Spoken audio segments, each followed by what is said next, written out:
And a peek into the locker room. Players soaking in the last few moments before the game. Some final preparations here. It's the NBA on 2K Sports. Here alongside Tim Legler and Grant Hill, I'm Brian Anderson with Ali LaForce joining us courtside. And here's a look at some numbers for Chet Holmgren. And all of a sudden, his three ball has left him. It's been a rough stretch for him the past 5 games. His percentage from downtown isn't near what it once was, but he's not going to give up. He'll try to get it going here today. All right, let's check out the starting lineup for the Trailblazers. And it's Stojakovic in at the 4. And for the Warriors, they've got Holmgren, and it's Malone in at the 4. When it comes to these two teams, Grant, you have to expect they'll be relying on their front courts to get it done here. Yeah, I think that's right, B.A.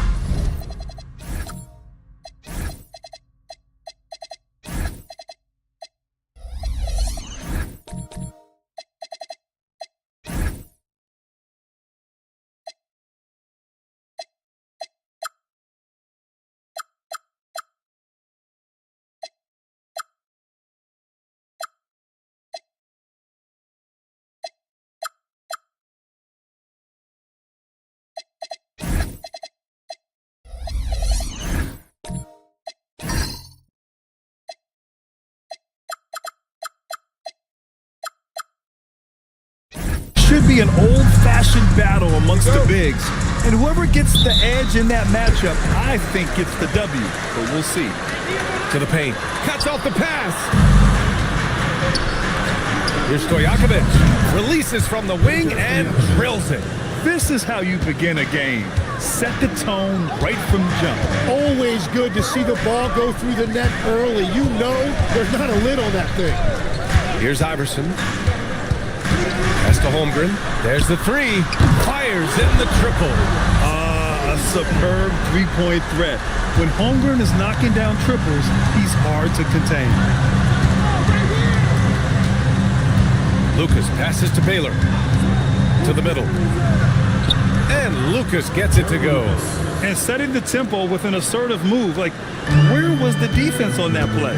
That is a quality look. You can't do it much better than that. Iverson passes to Dandridge. And he got the whistle on the way up. So he'll be headed to the line for a pair. I don't mind that. I mean, they met him at the rim and temporarily prevented the points. It's his first trip to the line. Take a break. Take a break. 2 seconds.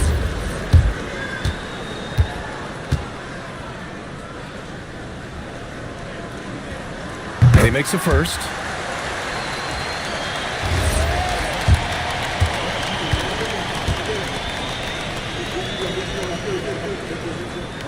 And so he makes both from the line. A little over a minute gone here in the first quarter. Pass to Baylor. Here's Lucas. Inside. Oh, deflected.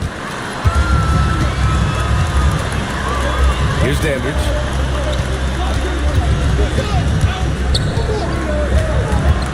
Down low. Here's Malone. And it's in there. Well, that's a tough matchup because he's skilled and relentless. Here's Lucas. Pass to Baylor. First quarter, just about 2 minutes in. And off target. He starts the game 0 for 1. Here's Iverson, guarded by Young. Holmgren outside. Here's Iverson. This one to 3. Counted from distance. Defensively, you have to stay connected to him on the perimeter. And Portland has possession. 6-point game. In this league, you have to stay active at both ends of the floor. I thought their lackluster defense was the difference in the game. That's a great point, and you can also add poor communication. The rotations were slow, sometimes not even there at all. We check in on our rookie watch, the best three-point shooters during the last month. On defense, the Warriors. Dandridge passes to Malone. Here's Iverson. Now the Blazers on the move. Can they get it? And the layup is good. The Warriors lead by 4. Pass to Malone. And we're about 3 minutes into this first quarter. And that one makes him 2 for 2. He's in his rhythm. And what's working here? Each guy is willing to make the next pass. Here's Lucas. Hibbert, that's good. You can't have a better start than that, connecting on 4 of your first 5 field goal attempts. Golden State has gone 2 of 2 at the perimeter. Pass to Dandridge. Out to the wing. All sorts of time. Again, the Warriors score. Wow, you love that. You come right out and hit 5 straight. It doesn't get any better than that. Here's Lucas. Here's Baylor with the drive. The rebound by Malone. The Warriors lead by 6.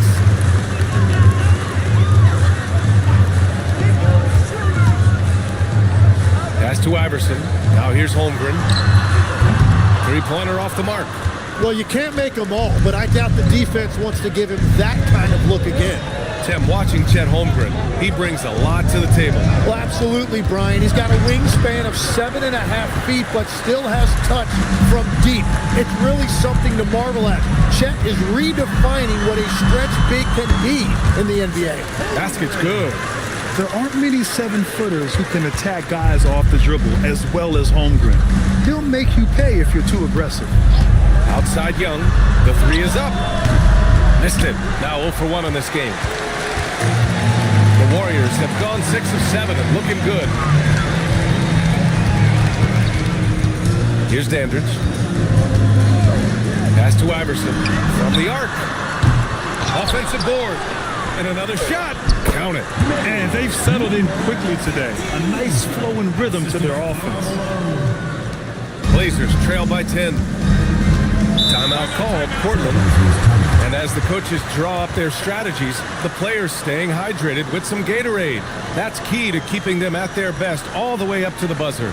It really is. And every one of those players knows it. They're all making sure to stay hydrated. It's impossible to play your A game if you're not getting enough to drink, especially towards the end of games when the physical toll of a long contest really starts to add up. Here's Jones. After the Warriors picking up a basket just a moment ago. Rejected! And you can't forget about Holmgren's reach, especially when he's nearby on defense. The officials were right on top of that one. Well, we always hear about the rookie wall, Grant, but some players seem to claim it's a myth. Well, you know, B.A., I think it's real for most first-year players. Adjusting to the length and intensity of an NBA season can be exhausting. But some guys will be able to break through that wall. And the Warriors making a change here. Curry's checked in. Here's Dandridge. Curry, a screen on Green. Pass to Holmgren. Lets it go from deep. Portland grabs the miss. First chance of the year for them to go up against this Warriors team. Portland again missing. The Warriors lead by 9. Out left to the wing. Releases from 15. And there's another one for the Warriors. This has been just a dreadful start for them defensively. Not good at all. The Trailblazers have gone 4 of 10 shooting the rock in this first quarter. Throws it up high. Here's Malone. And down it goes. Jam that one home. Boy, I like their energy coming in. Terrific execution so far. And from the opening tip, they've been locked in. Just look at the score. That tells you all you need to know. Now here's Green. No points so far. right side. Pocket 4. Portland needs to get off a shot here. Portland, no good that time either. Golden State has gone 2 of 5 from deep. Pass to Dandridge.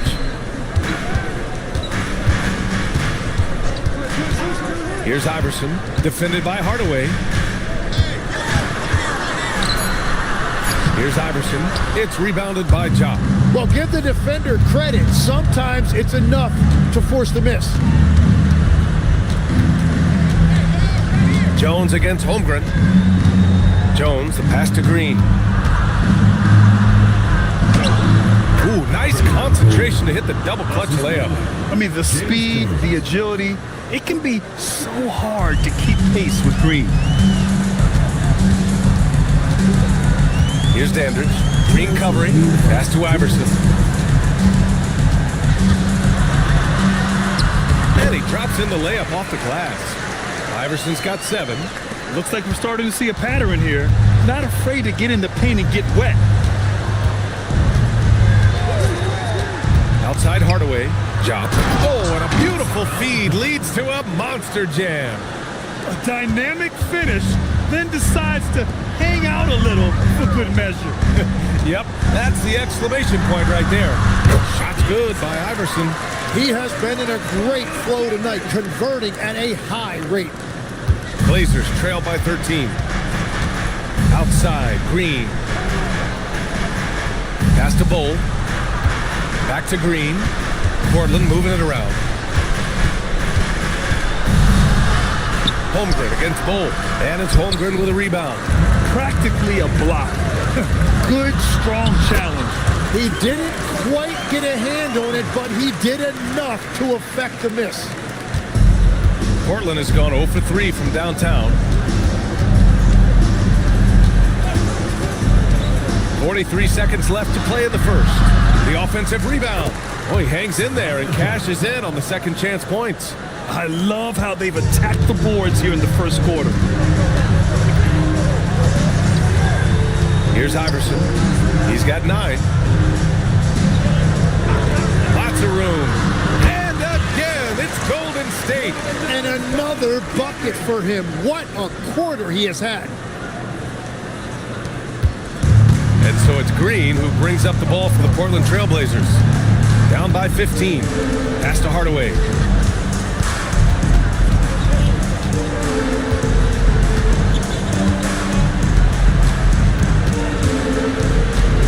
Driving to the basket, and the ball out of play. The Warriors will have it.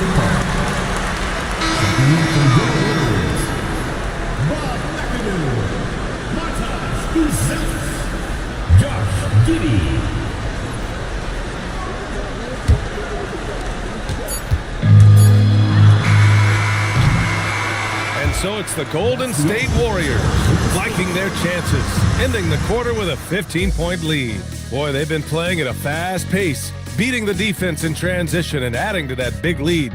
More NBA on 2K Sports right after this.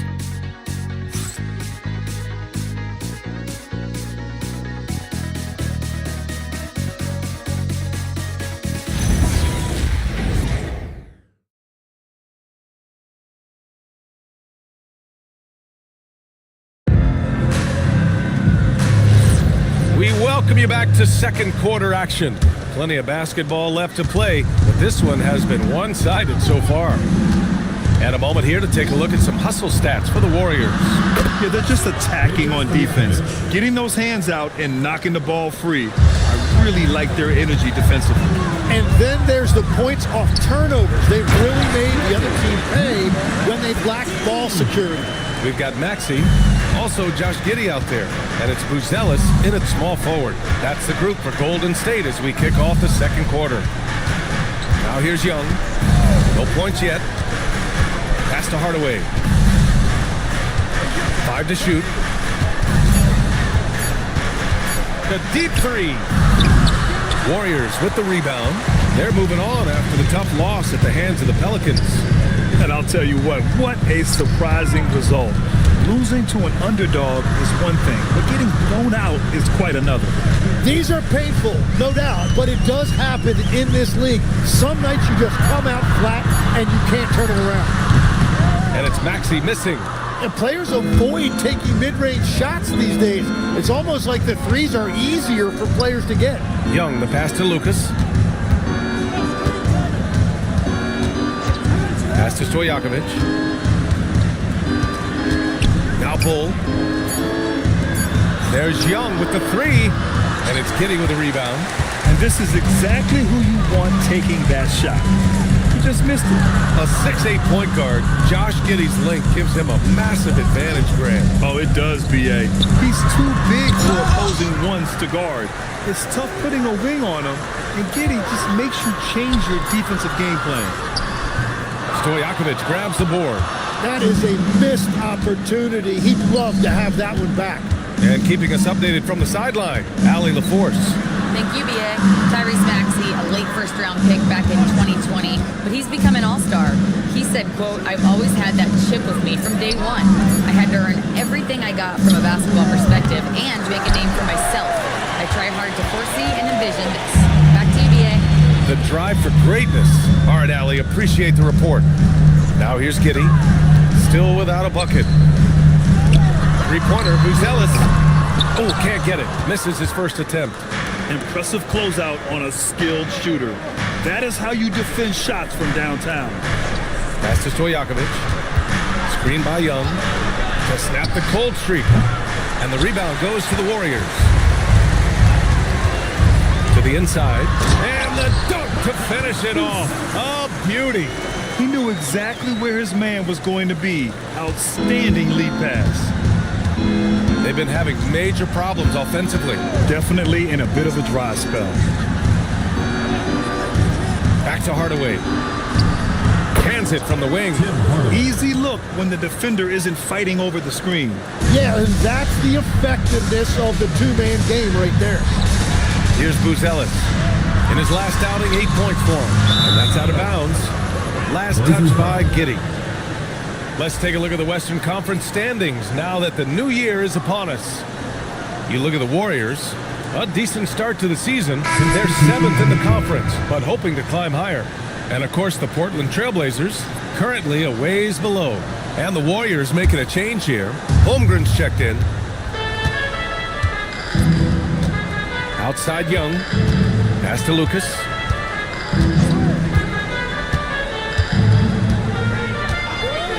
Here's Stojakovic.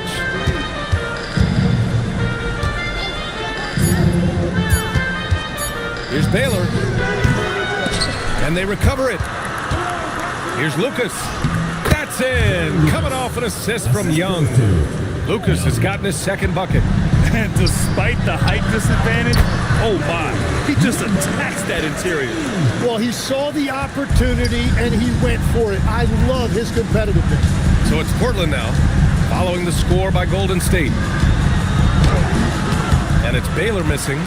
Nice rebound. Trying to match the other team's intensity right now. Pass to Maxey from outside the arc. Buries it from three. And the Warriors lead by 17. Well, the corner three, no challenge for Maxey. I mean, the dude can straight up shoot from deep. Baylor, pass to Young. And it's Holmgren with a rebound. And so it's Holmgren with it. He brings it up for the Warriors. A 17-point lead, their biggest. Nails it from three. And after not scoring in the first, he's finally starting to get into a groove. Now a timeout called by Portland. You know, it seems like players today have more freedom with their shot selection than ever before, Tim. Yeah, B.A., there's no question about it. I think you could actually make the argument coaches are particular in a different way. They're looking more for threes, layups, and dunks, not as much from the mid-range. And if you can add that shot, really makes you stand out. So interesting. I've seen coaches take players out for not shooting open shots. Oh, I wish I had that coaching when I played.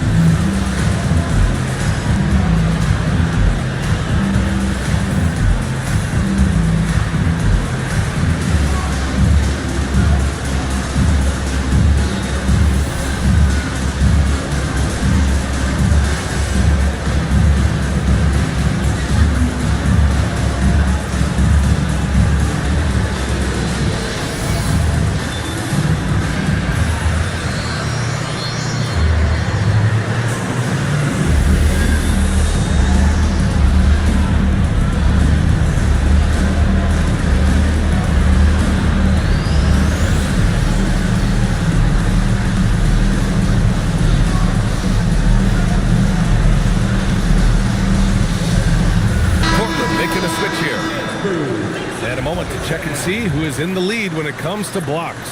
Third is Chet Holmgren. He always makes an impact with his shot blocking. He's a constant presence around the rim.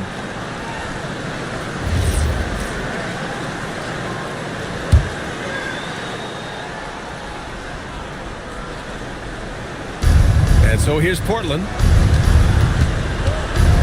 Pass to Green.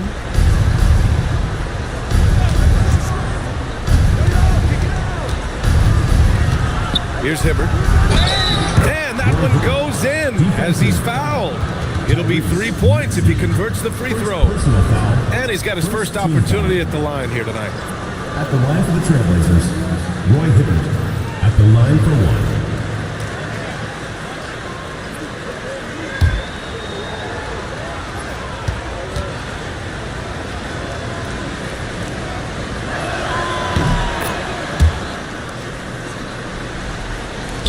So it's the Warriors now. They led the game at 1 point by 20. Pass to Dandridge. Here's Iverson beyond the arc. And the Warriors with another three. And just totally relentless, only increasing the intensity level. Yeah, he can taste a win right now. He's just trying to close it out. Here's Hibbert. He's got 5. Here's Baylor, 16 feet out, drained it for 2 points. Baylor's got his second basket on the night. Nice job to recognize the lack of D in that medium range area. Dandridge passes to Iverson, screened by Holmgren. And he's going for the oop here. Throw it down on the lob. And timing like this will serve Holmgren well, leaping at the exact right moment for the alley-oop. Outside, Green. Pass to Baylor. Here's Hibbert. 6 to shoot. Hauled in by Curry. I'll tell you what, they've rebounded the ball tremendously well. Holmgren, the pass to Iverson. Here's Curry. Again, the Warriors score. The assist numbers certainly stand out. They've really emphasized ball movement here today. Right wing. Here's Baylor. 17 points for him. Last game again. Three-pointer. And he misses the shot again. Only 2 of 7 in this one. Well, I think at this point the whole team is pressing, but he certainly looks frustrated. Here's Dandridge. 2 minutes remaining. Pass to Iverson. Tries it from 16, and that one comes up a bit short. And it's Green with the ball for Portland. Boy, they need something to go to regain some confidence. No question. Way too many empty possessions for them. In transition, here they come. Here's Malone, and he takes it in for the layup off a very nice feed. Malone's got 10 points in the game. Portland has gone just 1 of 6 from the perimeter here in the second. Hibbert passes to Diop. And a chance now to look at the schedule for the Golden State Warriors. On Friday, and then on Monday, they'll take on Giannis Antetokounmpo and the Los Angeles Lakers. One way you could look at this difficult stretch against some of the best in the league, it's a tremendous chance to prove to the league just how good your team is. It could provide a huge statement.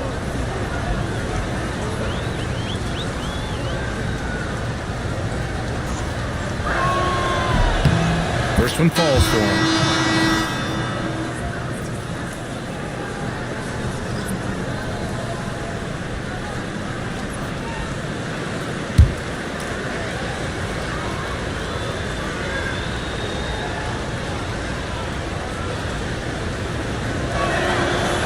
No good on the second free throw. You have to credit their effort. I mean, they've done an amazing job on the glass. To the paint. And he takes the feet in stride and slams it home. Yeah, he gives up a few inches to most of his matchups, but his ability to rise above always gives him a chance. Now here's Hardaway. In his last outing, 16 points for him. On the wing, Green. Back to Hardaway. Again, the miss by Portland. Now the Warriors with it. They're on a 19-6 run. Pass to Holmgren. Now Curry. Green covering. Out to the right wing. Here's Dandridge. Here's Iverson. From outside, off the mark. A challenging stretch for Portland here. Outside, Green. There's 10 seconds left to play in the second quarter. And he was fouled while in the act of shooting, so he'll take 2 free throws. Personal foul. This is his first opportunity at the line this evening. At the line for the Trailblazers, Jalen Green, taking 2 shots.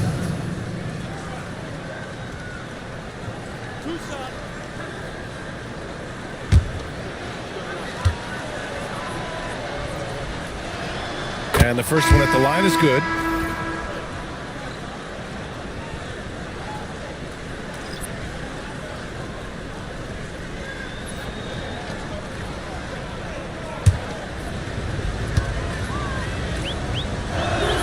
Good on both. 5 ticks left in the first half of this one. 1 second left. No good there. So as we conclude the first half, a fairly one-sided game. Warriors ahead, delivering the blowout. And Allie LaForce has something for us on the sidelines. Hey, Allie. I'm here with Coach Ime Udoka. And Coach, what are some of the positives that you can take away from that first half? Our physicality has been good to start. Obviously, a point of emphasis is keeping them under control in transition. We like how we're guarding defensively. Obviously, it is big against this team. Great start. Thanks, Coach. Allie, as always, thank you. We'll be right back to begin the third quarter right after this.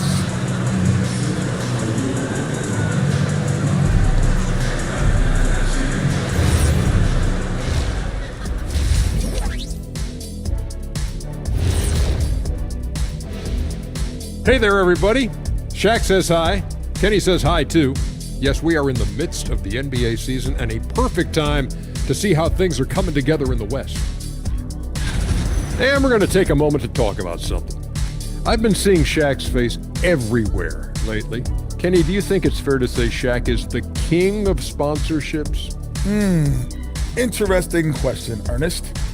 Shaq, I do see you a lot in a lot of commercials, but I don't know if I call you the king of anything. Ernie is right. I am indeed the king of sponsorship. Everybody wants the big Diesel stamp of approval. Shaq, you ever think of doing any pro bono work? I've got a neat spot that I think you'd be perfect for. Where's that restaurant at? And now, how about that first half? Talk about a dominating display for the Warriors. Vintage teamwork right there tonight. Everyone is looking to be the setup guy. Yeah, when anyone could be the next to score, the defense can't tell what's coming. And the ball is certainly finding the open man. And that'll do it for us. Thanks for stopping by. We'll head back down to Brian Anderson and crew for the start of the third quarter.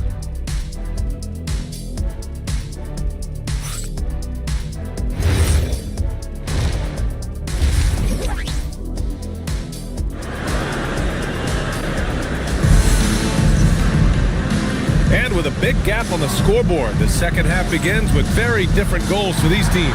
One side trying to mount a comeback, one side trying to protect their lead.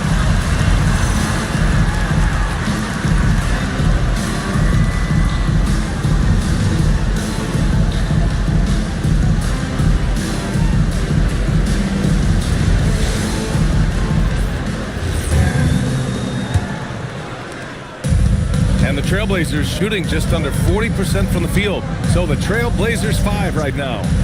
And it's Young in at the 3, the small forward. Here's Stojakovic. Just 5 on the clock. Pass to Baylor. A tad short, but it's good off the front iron. Baylor's got 6 points. What a heads-up pass to know that his teammate was going to be available down in the paint.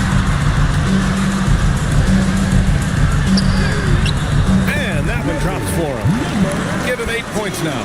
They're playing great team basketball. It's good movement and sharp, crisp passing. Outside Young. Fires the 3. It's rebounded by Golden State. And right now, they're +8 in the rebounding category. That's helping them run away with this. Back to Holmgren. Pass to Malone. Oh, nice fake, but the layup's off the mark. Stojakovic passes to Baylor. Portland moving it around. Here's Hibbert. Here's Baylor. 6 points for him. And the basket is good. It's not easy to work the ball inside in this league, but they've done it all night.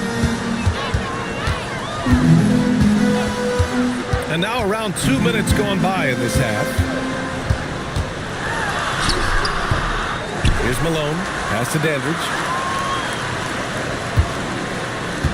Screen by Holmgren. Down low. And the big finish by Holmgren.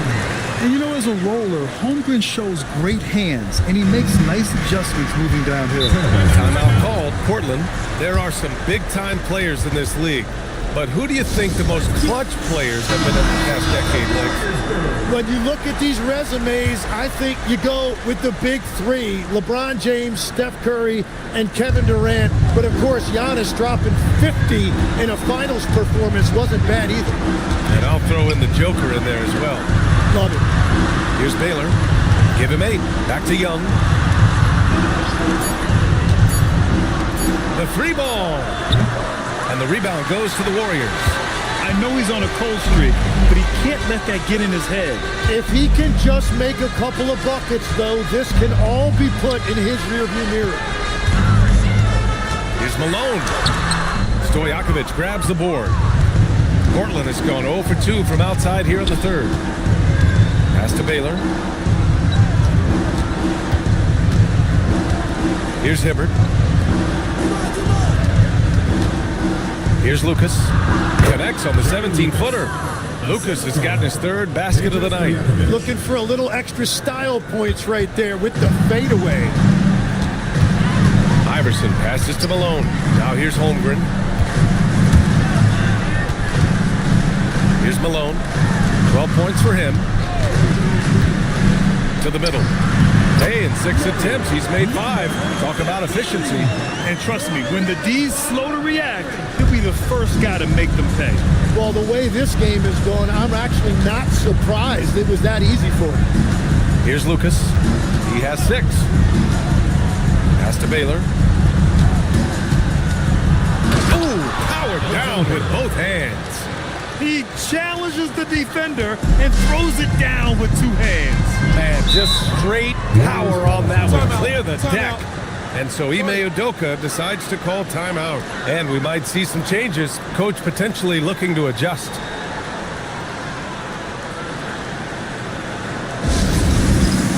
Both teams will make substitutions. Here we have the teams that really hustled for those second chance looks the last 10 games.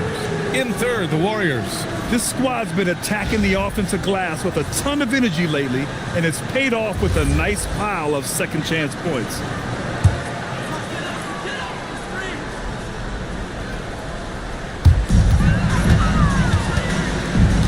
Here's Buzelis. And here's Maxey outside. And Young pulls it down. Blazers trail by 21. How about the motor of Tyrese Maxey, Tim? He just does not quit ever. He's one of those guys who tracks the most miles run during games. Maxey probably wears out his shoes faster than anyone. Sharp turns, hard cuts. He's always on the move. And it's Baylor missing. The Warriors lead by 21. Pass to Iverson. Second shot opportunity, and he lays it in. 12 points for him. We've seen that more than once today. An effortless basket inside. All right, let's get a report from Allie. Thanks. The NBA understands its future is electronic. Commissioner Adam Silver said the vast majority of people consume us through media, not in person. Our social media audience is the highest of any league and continuing to grow exponentially. So there's no lack of interest in this game. Guys, back to you. It's a beautiful thing. Okay, Allie, good stuff. Here's Iverson. following the three-point basket by Portland.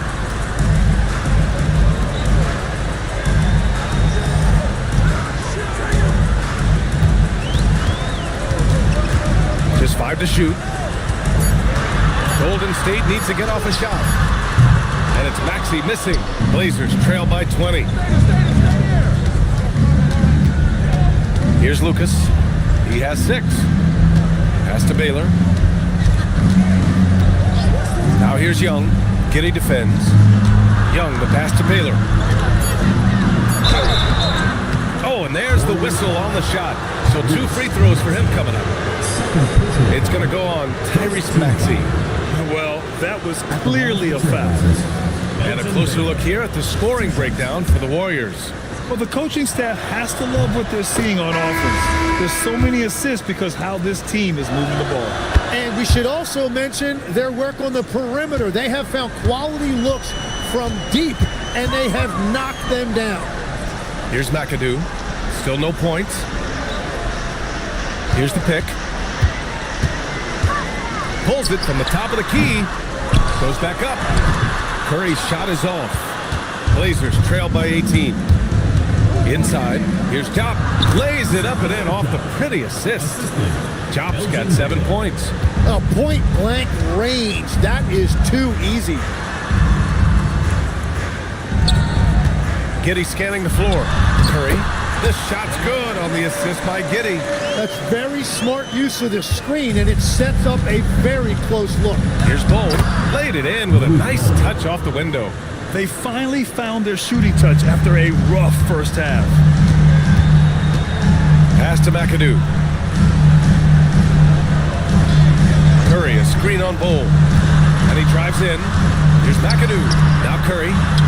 Basket counts. Curry's gotten 4 this quarter. Blazers trail by 18. And here's Bold. Pass to Baylor.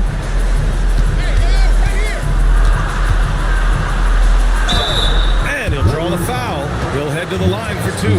Tim, you graduated with an MBA from an elite business school. How has that impacted how you look at the NBA? Well, it certainly gives you a look at how the business side of things are impacted in the NBA and a real grasp of the numbers. And man, oh man, are those numbers big at this level.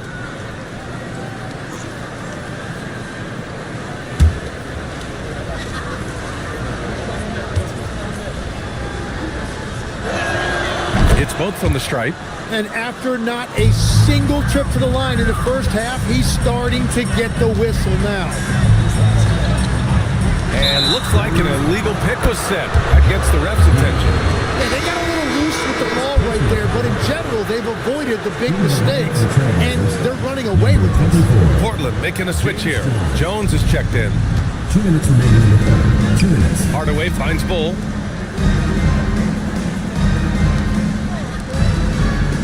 Pass to Green. Finding some room inside. Green.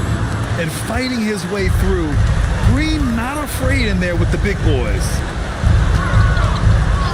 Here's Maxey.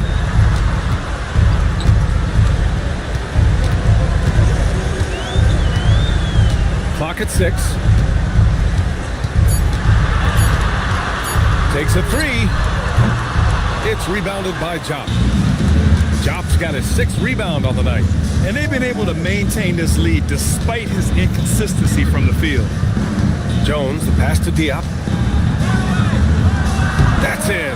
Coming off an assist from Jones. Jop's got 4 points this quarter. You have to appreciate guys who can work the mid-range area. It's clearly how you keep defenses honest. Well, with his size and a soft touch to go with it, that's an easy bucket. Now here's Maxey. He's got 6. Here's McAdoo. And the Warriors miss again. Well, the defense was daring him to take that shot, and it paid off. Here's Hardaway. Pass to Jop. Then he goes in for the dunk. Yeah, he's been reliable tonight, but that's certainly not the case for his team in general. And so it's Maxey who brings up the ball for the Warriors. Earlier in the game, they held a 25-point lead. Just 1 second separating the shot clock and the game clock.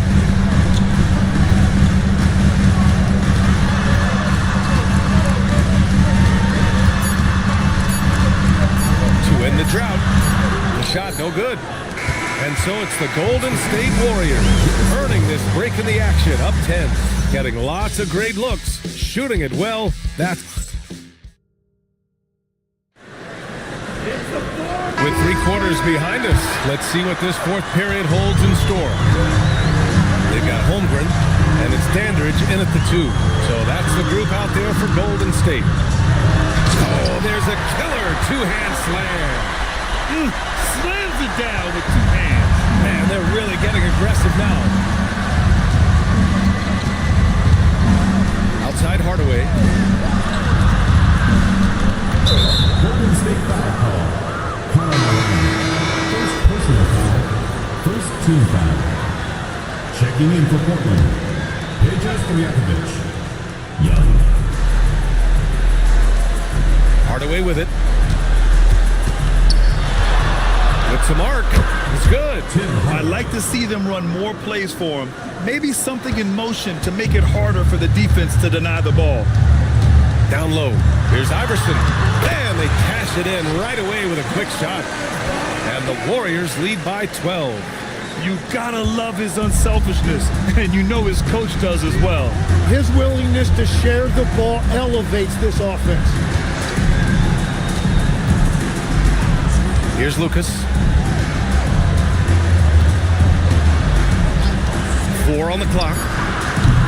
Stojakovic, no good. It's never easy from that distance, but we see him drill those and shoot around all the time. Well, that's not a horrible shot for him to take, but you can still probably find a higher percentage shot. Here's Malone. And there's another one for the Warriors. That's just a smart play right there. The right pass to a ready shooter. Outside Young.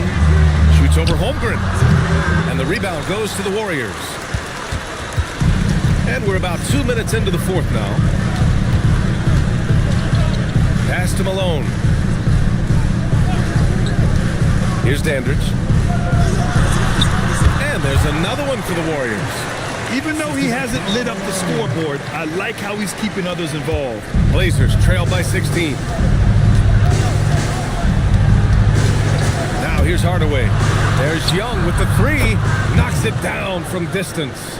And after being held scoreless in the first half, he's starting to turn it on. Over 2.5 minutes in the books here in the fourth. A nice shot by Dandridge. Easy look when the defender isn't fighting over the screen. Yeah, and that's the effectiveness of the two-man game right there. There's Young with the 3. Connects from downtown.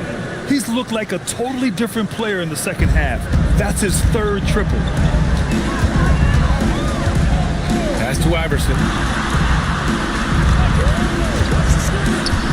Driving in, and the layup is good off the glass. Iverson's gotten 4 this quarter. The name of the game isn't scoring, it's scoring efficiency. Now here's Hardaway. Pass to Stojakovic. And it's Portland scoring again. Overall, their shot selection has been much better here in the second half. We'll see if the rest of their game follows suit. Here's Malone. 14 feet away. And again, it's Golden State. And it only makes sense to give him the rock again. He put the team on his back all game. Well, the volume has been there, but so has the efficiency, which is why they're in control of this game. Young with the bucket. This defense just can't stay connected to shooters. The Warriors lead by 11. Here's Dandridge. Iverson passes to Malone. Oh, a great 1-2 punch. Beautiful pass and a nasty jam. Well, this team relies on his scoring, and no shocker, he's done his part. Pass to Stojakovic. Lays it up and banks it in. Well, he's not the reason they're down right now. He has played smart, efficient basketball. And it's out of bounds. The Warriors able to retain possession here. Substitution for Portland.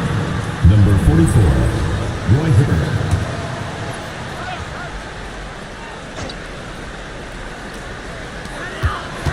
Iverson passes to Holmgren. Here's Malone. Here's Iverson. Shot clock at 6. And Malone gets it to go. Malone's got 8 points here in the quarter. And they've really managed to dominate inside. Pass to Lucas. Back to Hardaway. There's a screen. 4-3. Offensive rebound. They shoot again. Holmgren with the block.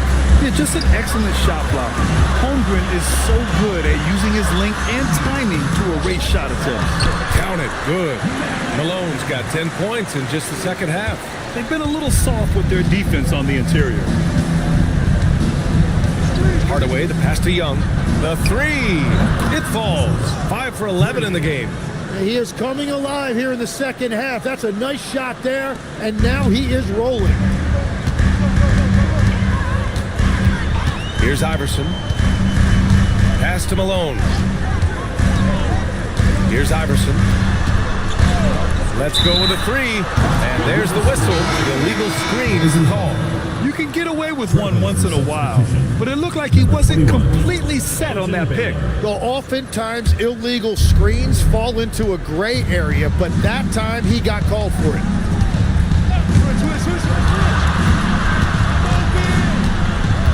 The kick out to Young. Fires for 3. The rebound by Malone. Malone's got 7 rebounds in the game. Here's Dandridge. Hey, in 6 attempts, he's made 5. Talk about efficiency. They're finding ways to get the ball into the paint. 5 consecutive buckets. Baylor, the pass to Young. Here's Stojakovic. That's tipped. Here's Dandridge.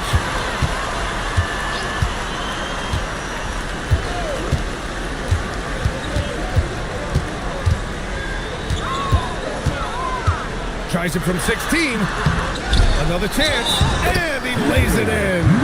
Those are the kind of effort plays that endear you to the coaches, your teammates, and these fans. And that one misses.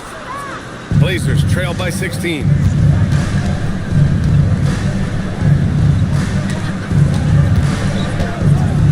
Deflected. And they get it back. And they'll keep possession. Down to 5 on the shot clock. They shoot again. Down goes the jumper. Here's Iverson.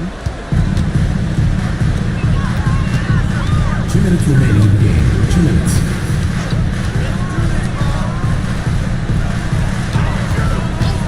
A minute 53 left to play in the fourth.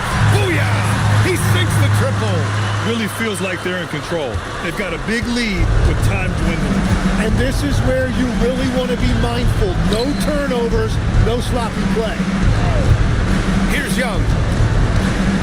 They set a pick. He gets 2 from the low post. And his fantastic performance from the last game has carried over to tonight. When someone is rolling like this, just keep feeding him. That's just great coaching. And the Blazers making a change here.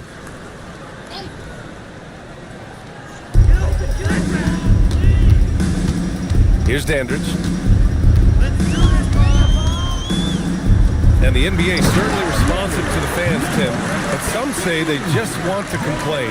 Well, the social media era has given fans more of a voice than ever before, but it also breeds shorter attention spans, so the league is right to be proactive. Here's Baylor. From downtown, knocks down the trifecta. And a comfortable win for them here. Game is out of reach. Good performance for the Warriors. When you look at their assist totals, you can see why it was easier for them to score. The ball was really popping tonight. And good things seem to happen when you're patient and willing to make the next pass. Their offense has flowed really well. And they earned win number 9. Each win so important in this league. Young with a rebound. And here's Young. He'll bring it up for the Portland Trail Blazers. They trail by 14. Cash Jerry Lucas.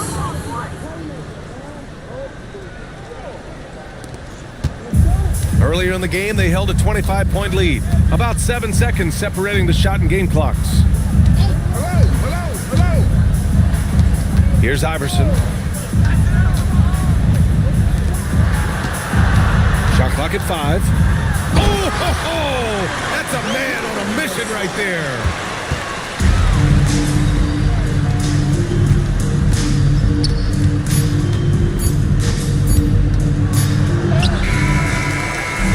And so Golden State takes this one, and by a big margin. A clean win, and one where they clearly showed better energy. Yes, so true. They put on a show here at home, and I really think they had that extra swagger and confidence.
And a glimpse inside the locker room. Players' final few moments to welcome everyone.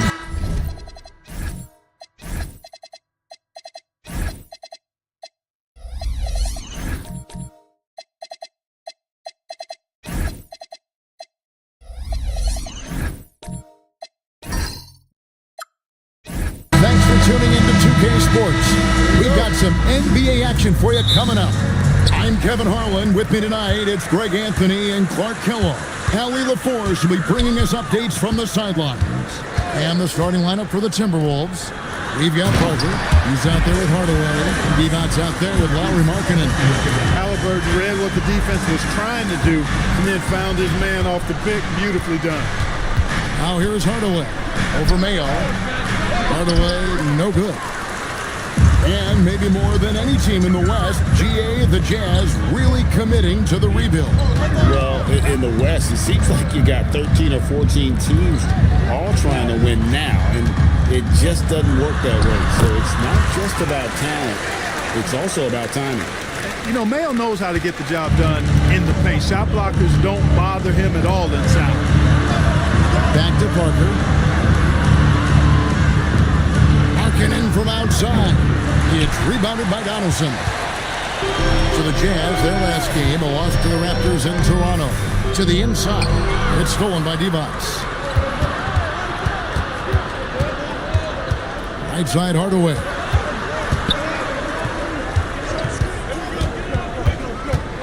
Back to Parker.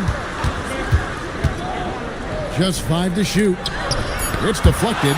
Love the timing that time from James Donaldson on the block. And it goes out of bounds. That one's off Parker.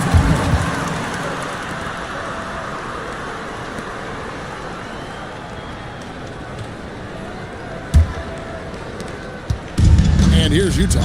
Outplayed in the previous game on their schedule, losing to the Raptors. Yeah, tough game on the road. The guys were defending, obviously comfortable shooting in their own building. You've got to find a way to break their rhythm. Yeah, and it's not easy to do. Much easier said than done, but they're capable of making it happen. It just comes down, I think, to will and desire. Nice ball movement by Minnesota. Hardaway for 3. A three-pointer is right on target. Well, you got to D up Hardaway from outside the arc. This guy is really good at squaring himself up and knocking it down from deep. Halliburton against Parker. Takes a 3. Rebounded by the Timberwolves. That's what you want defensively. Force contested threes. And here in the first, approaching 3 minutes played. Markkanen can't get it to go. Jazz leading by 3. Halliburton kicks to Mayo.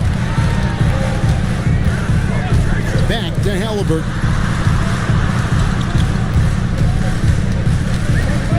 Pass to Collins. A three-pointer off the mark. Timberwolves have gotten only 1 of 6 shots to drop for them to start this game. Outside Hardaway. Now here's Devon's. Parker looking over the floor. Hardaway for 3. And O.J. Mayo pulls it down. And even with good coverage defensively that time, he has confidence to drill the 3. Halliburton on the wing. Misses the wing chair.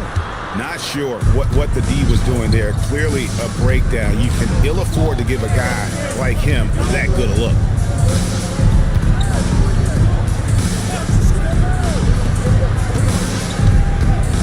Parker outside. Outside Hardaway. Another miss by Minnesota. Well, it's clear he's frustrated. Just needs to slow things down a touch and let the offense come to him. Halliburton passes to Mayo. Back to Halliburton. Their offense stone cold. Another miss there. They've been looking out of sync offensively. Yeah, their offense has ground to a standstill. Pass to Markkanen. And here is Parker. A 3. And O.J. Mayo pulls it down.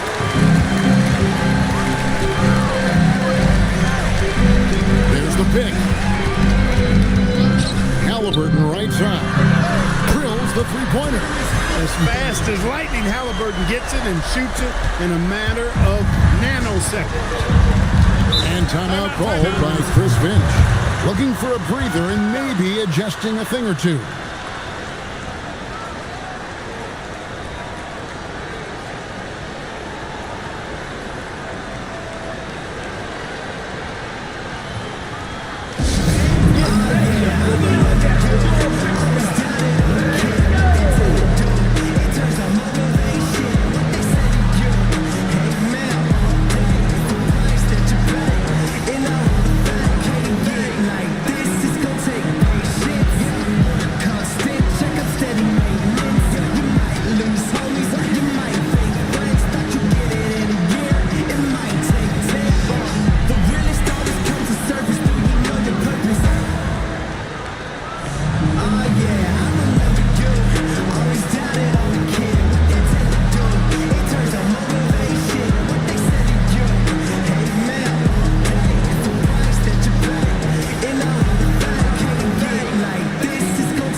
Minnesota also making some changes.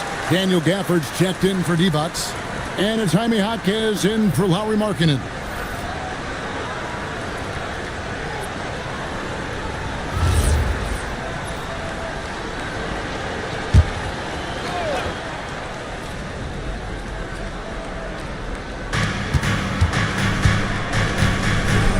Again, this is a fun time of year, mid-season basketball. From award races to juggling playoff pictures, it's terrific. Yeah, you really get to see things taking shape. I like watching teams rise up and make the unexpected run. Makes the league so much more interesting. Hardaway, no good. He's having trouble getting anything to go right now. Here's Nail, and the basket is good, and he's got a chance here for one more at the line. And it just seems that every pass they make is leading to a score. Just great ball movement. And a moment here to take a look at the scoring breakdown for the Utah Jazz. Their chemistry. That's what really stood out so far on this one to me. Look at the number of assists they've been able to rack up so far.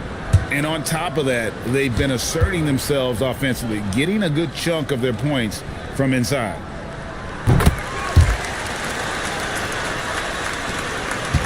Timberwolves trail by 9. Hiddenauer kicks to Mullen.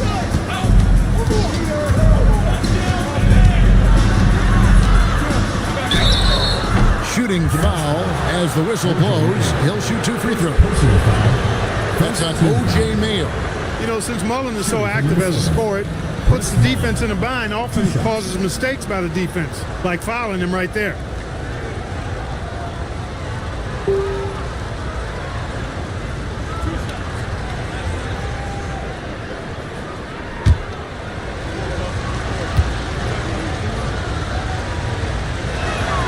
He's off on the first. One of the most lethal shooters in the game, Mullen.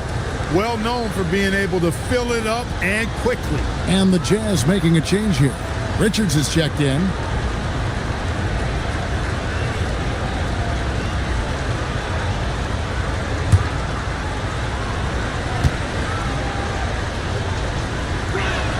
He hits the second from the line. So it's Utah now. It's their first chance this season playing the Timberwolves.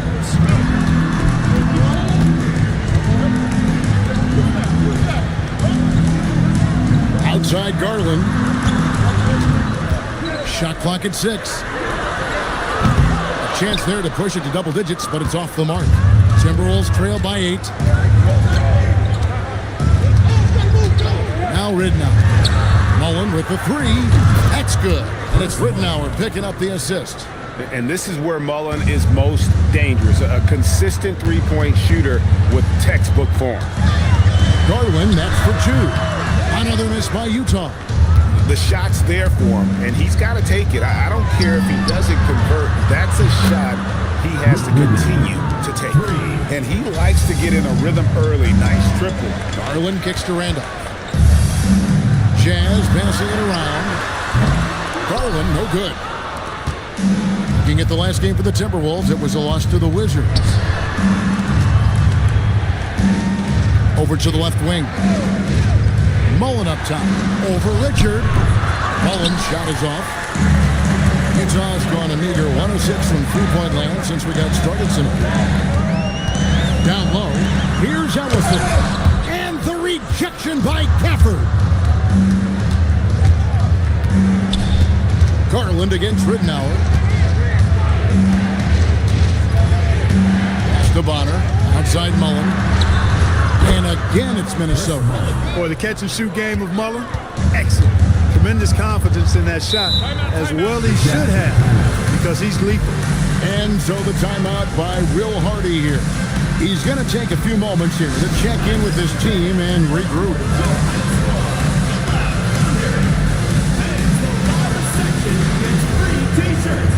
Let's see who's the last.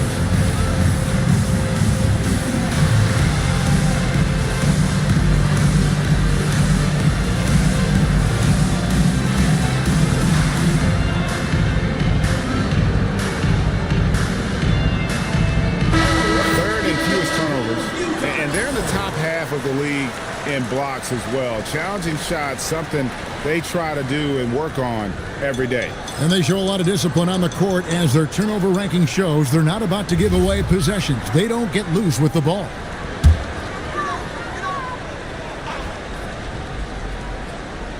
Here's Randolph. Scoreless thus far.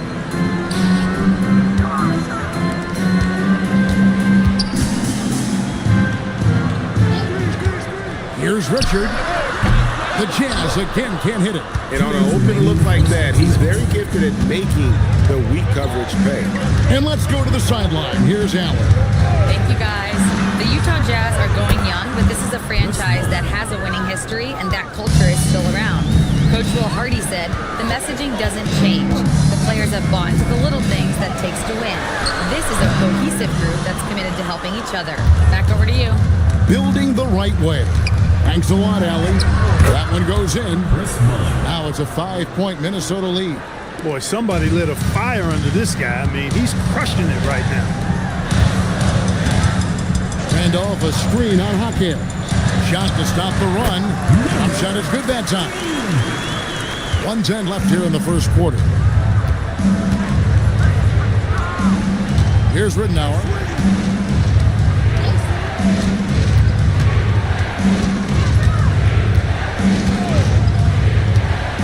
Just 5 on the clock. Rejected by Randolph. Great defensive awareness and anticipation from Randolph. Seeing the shot coming and getting there to deny it. Here's Richard. Sinks the triple. He's one of those guys who just knows how to generate offense. To the wing on the left. Mullen up top. 11 points in the game. And the officials calling for a 3-second violation. Just a terrific perspective of that dunk from the Connected Cam. Brought to you by AT&T.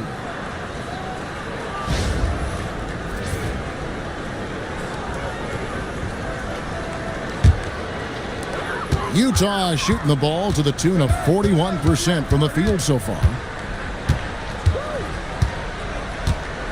Garland surveying the D.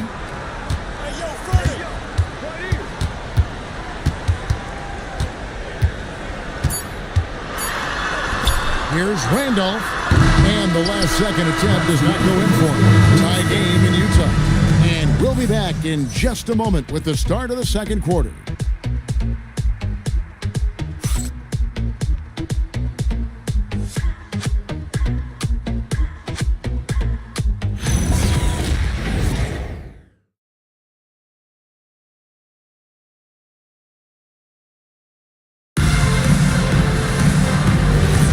And this has been a fairly close game through the first quarter, and we'll see what happens here in the second.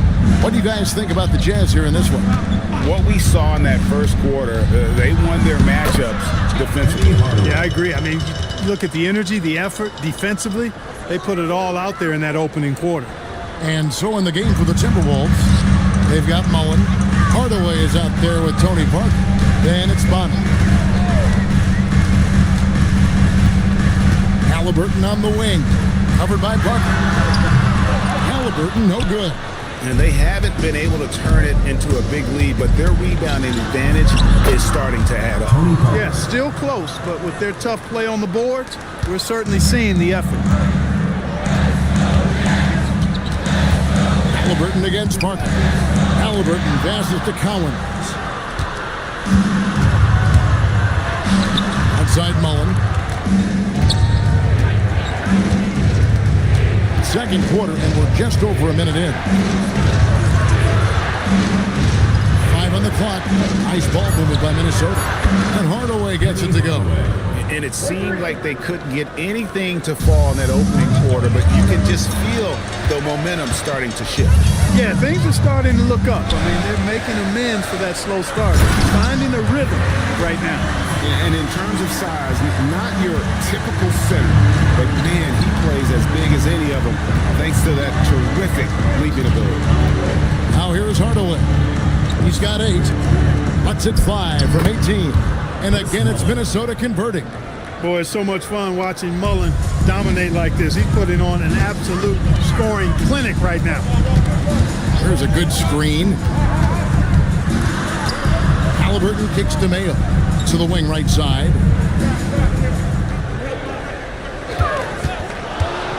The Jazz need to get off a shot here. Left side Hardaway. For the 3. Rebound Utah. Donaldson's got his 4th rebound with that last one here tonight. Bounce pass Halliburton. Hardaway with the steal. Throws it up high. It's deflected and stolen by Mayo. Here in the second quarter, about 3 minutes played. Pass to Collins. That 3 off the mark. A slight advantage for them in the rebound department, but that oftentimes is all it takes.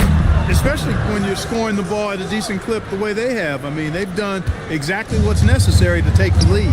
Here's Donaldson. Oh, and that one, no question, powered it down. He's used to sharing the love. Exceptional timing on that pass. Here's Mullen, and again it's Minnesota. A reliable option he's been tonight. He's their safety valve for sure. Jazz trail by 10. They need a good offensive possession. Yeah, they've gone a long time without a bucket. Halliburton trying to break loose, and Donaldson gets it to go. And they keep hammering away at him inside, forcing the ball into the paint. Outside Mullen. Back to Parker. Hardaway from outside. And it's Collins with the rebound. Well, you know, they're in the lead, but he's still been frustrated from an offensive standpoint. There's the pick. Halliburton passes to Collins. That's good, and it's Halliburton with the assist. Halliburton's got his 3rd assist on the night. Timberwolves leading by 6. Tyrese Halliburton really is just a tremendous passer, Clark. He loves setting guys up. Yeah, he really does. I mean, that's where he's at his most effective and happiest as a player, it seems. He takes great pride and joy in distributing the ball and running the show for his team. And some might even criticize him for being too selfless at times for the ability he has to score the ball himself. Now here's Mayo. 5 points in the game. Here's Collins. Makes the bucket. Now he's got 5 field goals. 5 for 8 in the game. And their shots are falling now with more regularity than we saw at first. Well, it was a slow start, but they've gone from simmer to medium heat, and they're bordering on hot to close this gap. Hardaway for 3, and that's good for 2. Hardaway's got 7 points here in this quarter. And not a great start for him in the first, but he's quickly starting to turn it around. And so the timeout by Will Hardy here. He's going to make some adjustments to the game plan.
And here are the top free throw shooting teams this month. You don't want to put these guys in the line too often.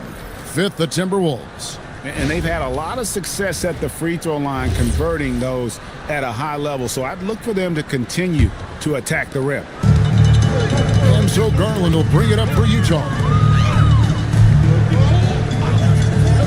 Outside Mayo. Ridnour against Garland. That one falls. They're finding lanes to the hoop now with consistency. 5 buckets in a row from the paint. And on the flip side, the defenders have to show more fight on the interior. They've got to offer more resistance here. Now, here's Markkanen. Nothing on the board. Pass to Ellison. Up top, Garland. Rebound, Minnesota. Defeated by the Wizards in their last game, they'll try to put that one behind them. You know, I don't like to use the word shock, but that was a shocking result for me. Nobody saw that one coming. To lose to that team was surprising enough, but to get blown out like that? I know. I mean, I'm with you there. It just seemed as though they were sleepwalking their way through that entire game. It was, in my estimation, just inexcusable. And the Jazz with possession. Following the near side, Chris Mullin. And foul on the shot. He'll shoot 2 at the free throw line. GA, you hear about 3 level scores. But is it just 3 levels? That's a great point.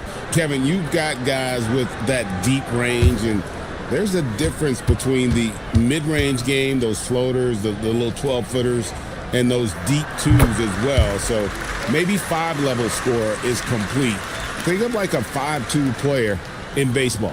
2 things I like about Randolph are his motor and his touch. I mean, that's a nice combination. Plays hard and has a feathery touch. He's going to get his bucket one way or another. And Randolph drops them both. Timberwolves leading by 4. Pass to Mullen. Lots of room. Good. The assist goes to Ridnour. Ridnour's got 3 assists tonight. Mayo, the pass to Ellison. Mayo with a screen on Markkanen. Here's Ellison. It's over Markkanen and foul on the shot, so he'll get a chance at the line. Second personal foul. No question, he got bumped on that shot. Yeah, the officials didn't need to talk that one over. It was obvious. And let's get your take, guys, on the scoring breakdown for Minnesota. 2 shots. You know, so far in this one, these guys have been knocking it down from distance. You've got to like their confidence as this game continues. They're on a nice roll.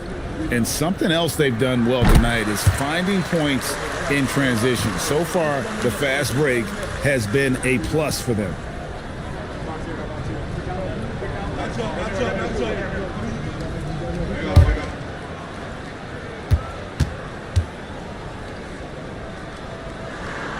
That one is no good.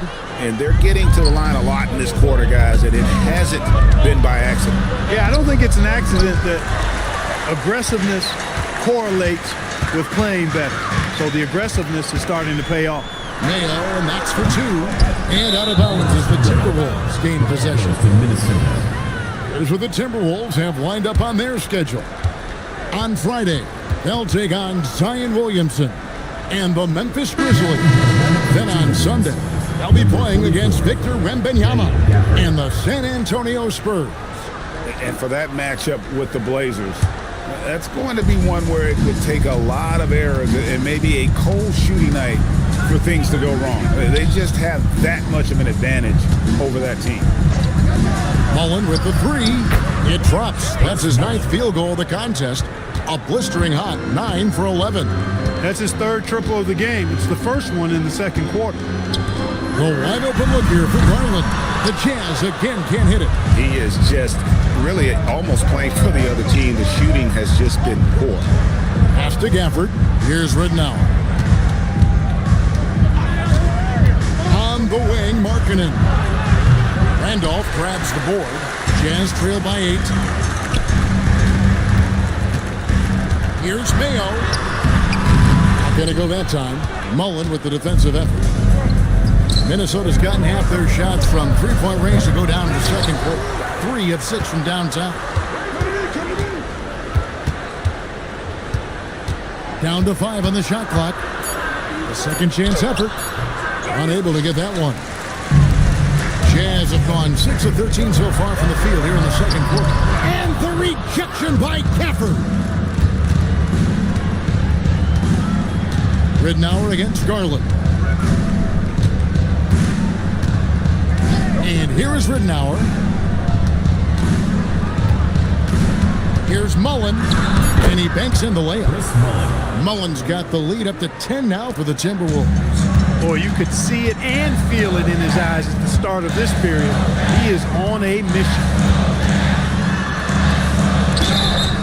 And the call on the shot sends him to the line.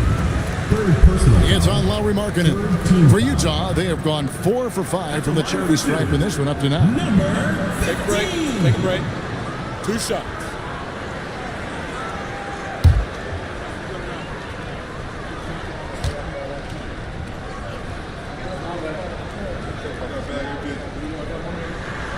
That free throw missing. And the Timberwolves making a change here. Parker's checked in.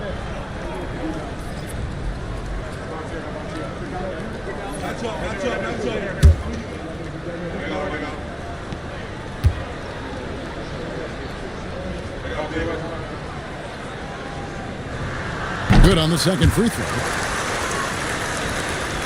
23 seconds left in the first half of basketball.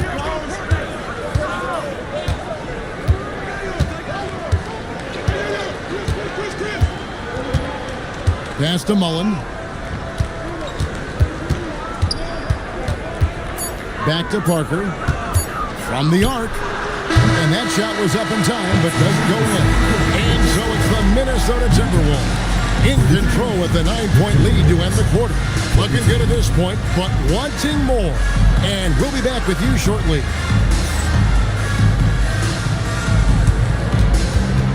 Please direct your attention to center court. And get ready for the fan half-court shot drum roll. They're measuring up the shot.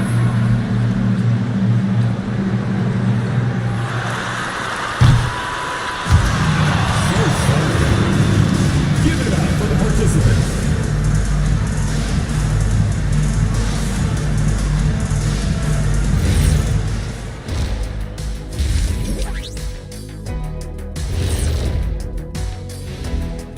With All-Star Weekend around the corner, let's see who's looking to bring down the rims at the dunk contest this year. What would happen if we did our own dunk contest right here on the set? Come on, Ernie. Shaq can't dunk anymore. Listen, he can only dunk donuts and coffee right now, and he still would spill that. I knew you was going to say that. Bet it. I could dunk right now. I'll dunk it right now. Give him the ball. Give him the ball. Don't talk about it. Be about it. You want me to dunk right now? Yes. Can I stretch? Yes. Hold on. I feel like we've been here before. Anybody seen a replay or something like this? So let's dig into that first half now, and what was a very solid performance for the Timberwolves. The reserves are playing like starters. A lot of teams are emphasizing depth these days. So much talent in this league to the point where the spillover G League has some ballers. And that concludes halftime. Now time to send it over to Kevin Harlan as the game's about to resume.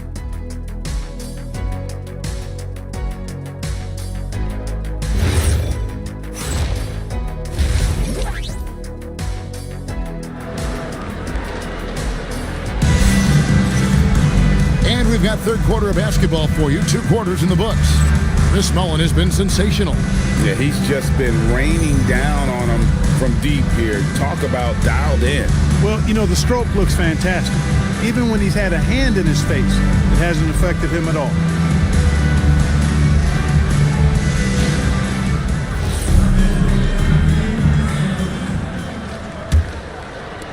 Minnesota with the ball, and following this game, they'll challenge the Grizzlies on the road at the FedEx Forum in Memphis. That'll be the second of this 2-game road trip. Mayo out there with Halliburton.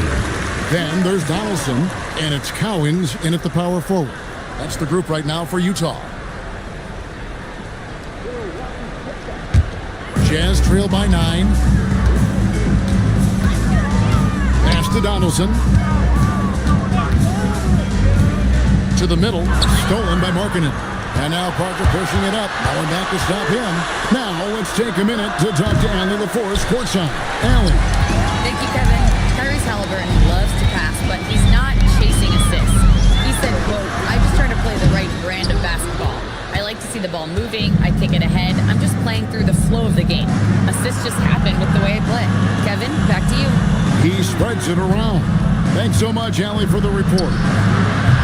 Hardaway, no good. The Jazz shooting just 39% from the field, struggling to find that net.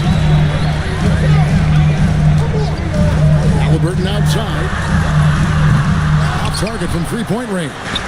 Timberwolves leading by 9. Now here's Markkanen. Still yet to score. Nice ball movement by Minnesota. The Timberwolves again can't hit. Pass to Halliburton. Lets it go with a 3. Leibovitz grabs the board. And out of the gates here in this second half, they have not started well. 0 of 3. That's a big donut, folks, here. Start the second half. 4 straight they've missed. Now, here is Halliburton. He gives his team some nice contributions, averaging a bit over 10 points a game. Donaldson no good. No matter how good you are, it's tough with the defender draped all over you. Parker with it. And they get some nice contributions from him on a nightly basis as he averages over 11 points a game. Finally get one to drop after starting the half with 4 straight clanks. Not quite 2.5 minutes played here in the second half. They've been struggling here on offense. Yeah, a bit of a dry spell for sure. And so the timeout by Will Hardy here. He's ready to talk things through with them.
Richards is checked in.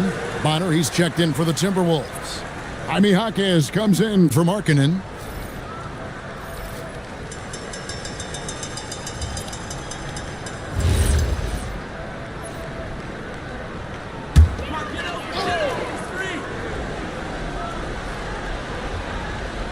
Second half of play with just under 2.5 minutes gone. The Jazz with another miss. Offensively, the struggles continue. 0 for 5 to start the half. Jazz trail by 12. Pass to Halliburton.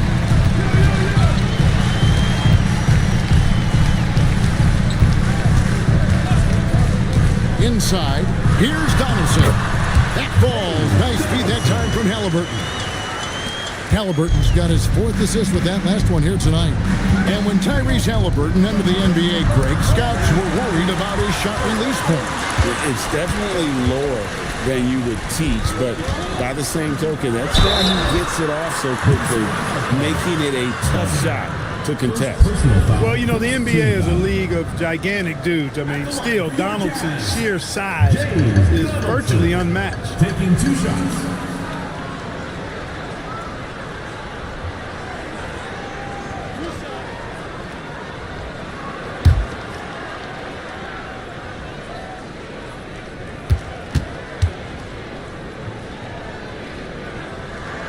The free throw dropped for Donaldson.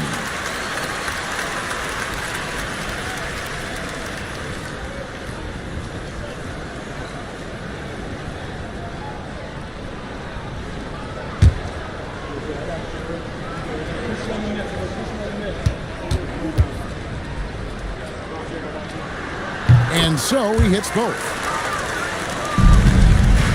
And it's Parker with the ball, bringing it up for the Timberwolves. Just 4 points. That's all they've given up here in the second half. And they recover it. Another miss by Minnesota. And the great shooters know when they've got enough opening to go for the 3. I didn't think it was a bad choice on that possession. Minnesota foul. Penny Hardaway. First personal foul.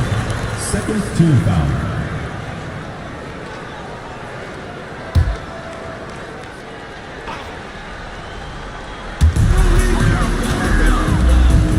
Ball movement by Utah. Parker with the steal. Just waiting for a chance to make a play, and when the pass was made, he's all over it. Just a fantastic steal. Nothing seems to be going down for him today. Richard, guarded by Hardaway. Halliburton outside. A three-pointer, no good. Timberwolves leading by 8. Hardaway for 3. And it's Cowens with the rebound. Cowens has got his 5th rebound right now in the game. Back to Halliburton.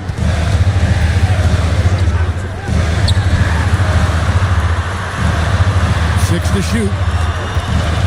A fader. They get it back.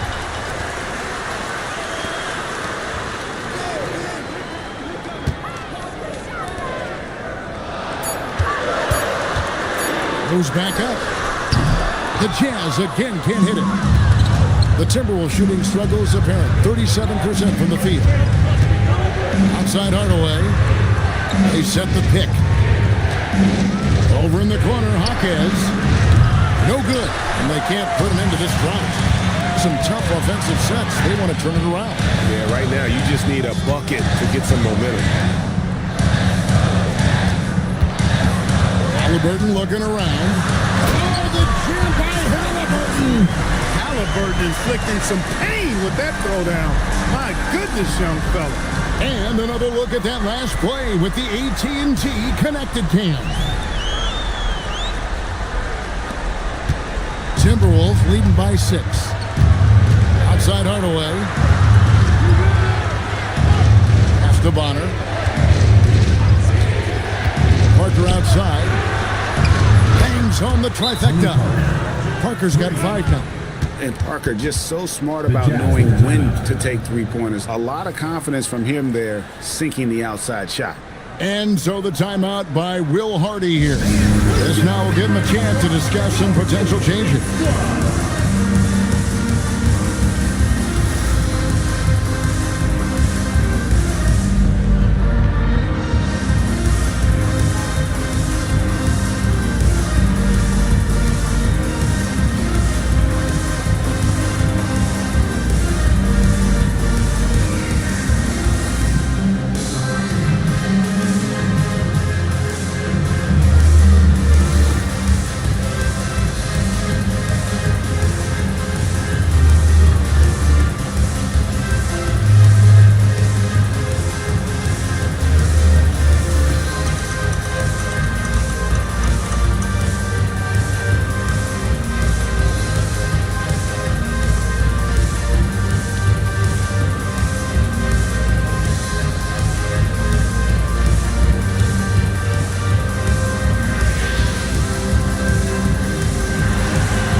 Daniel Gafford's checked in for the Timberwolves. Mullen comes in for Hardaway. Substitution on the court. Now we get a chance to view the NBA leaders in assists. Fifth is Tony Parker. His passing has been so terrific. You can see his unselfishness really rubbing off on the rest of the team. Halliburton against Mullen. Randolph a screen. Here's Halliburton. Another miss by Utah. He's hit a rough patch for sure this period. They need more from him. Here's Parker. Utah with the rebound. Ellison's got his 5th rebound right now in the game. Bounce pass from Garland. Pass to Halliburton. There's the steal. Here's Mullen. Banked in off the glass. And now an 11-point Timberwolves lead. And guys, what do you think about the hustle stats here for the Timberwolves? I like the fact that they've been very aggressive at the defensive end, tenacious. They're jumping passing lanes and coming away with a lot of steals. And another thing, guys, they dominated on fast breaks tonight, outrunning their opponent the entire game. The shot's good from Mullen. How many times have we seen a possession like that from them today, ending with a basket coming off a pretty pass? Well, when you look at the assist totals, heck, they've been clearly the better team. Now, here's Halliburton. 5 points in the game. Randolph sets a screen for Garland. 6 on the shot clock. Back to Halliburton. Over Mullen. Halliburton, no good. No other way to put it. Just a rough quarter in terms of scoring. He has not been helping at all. Got that bucket in no time at all. Parker's got his 3rd bucket of the night. And their balanced effort at both ends has hushed this crowd. Yeah, you said the key word there, balanced. I mean, their big lead owes as much to their defense as their offense. To stop the drought, and the layup is up and in. He has 5. Such an integral part to Halliburton's game. He's one of the best passers in the league. Timberwolves leading by 13. Out left to the wing. Pass to Mullen. Fades away. And it's Randolph with the rebound. Fadeaway was the right shot there because it got his attempt away from the defender, but the touch was poor. Randolph sets a screen for Halliburton. Now here's Randolph. That falls. Nice feed that time from Halliburton. Halliburton's got 6 assists now in the game. 1:21 left in the 3rd quarter. And timeout called by Chris Finch. Coach needs a moment to talk things over. Every timeout, a chance to review the lineups, matchups, or call a play. And I agree. I think there's going to be a new wrinkle in their game plan when they come out of this timeout.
Check out the Western Conference standings right now that we're here in the new year.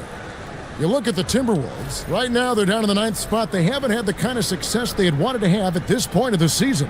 And, of course, there's the Jazz. Right now, quite a ways down below.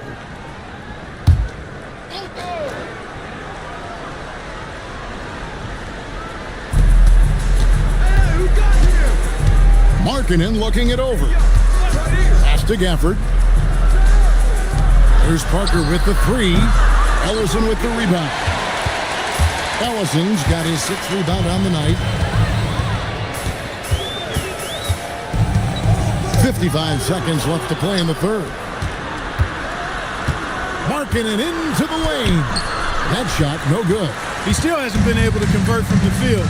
He's just struggling to find his shot. The shot's good from Randolph. Well, I tell you what, the closer to the rim, the more lethal Randolph is. Very effective in this area. Pass to Gafford. Back to Parker. Outside, Markkanen. Another miss by Minnesota. Jazz trail by 9. Just 1 second between the shot clock and game clock. Now, Garland. He gives the team some steady offense, a bit under 10 points a game. 4 on the clock. That one doesn't go. And we've reached the end of the third. Timberwolves ahead. They're up by 9. And we're coming right back after this break to get the fourth quarter underway.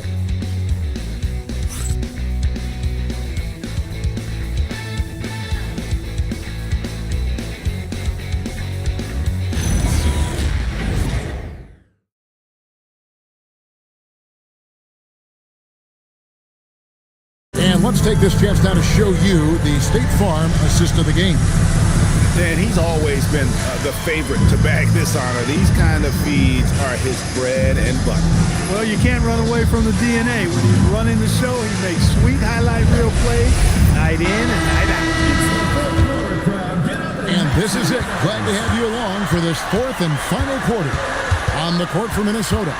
Parker out there with Hardaway. Then it's Bonner. Then there's Markkanen. And it's Divac in at the center position. The shot's good from Collins.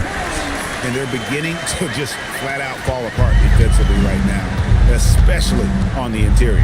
Yeah, and that's 4 straight field goals now they've allowed from point-blank range. Can't happen. Now here's Parker. Launches from deep. That shot missing. That's exactly what you want to see. Your big man playing big. Strong board. Beyond the arc. Gets the three-pointer to fall. You know, not only is Mayo a terrific shooter, he also does a fantastic job distributing the rock. I mean, he's a versatile player. To the paint, here's Cowens.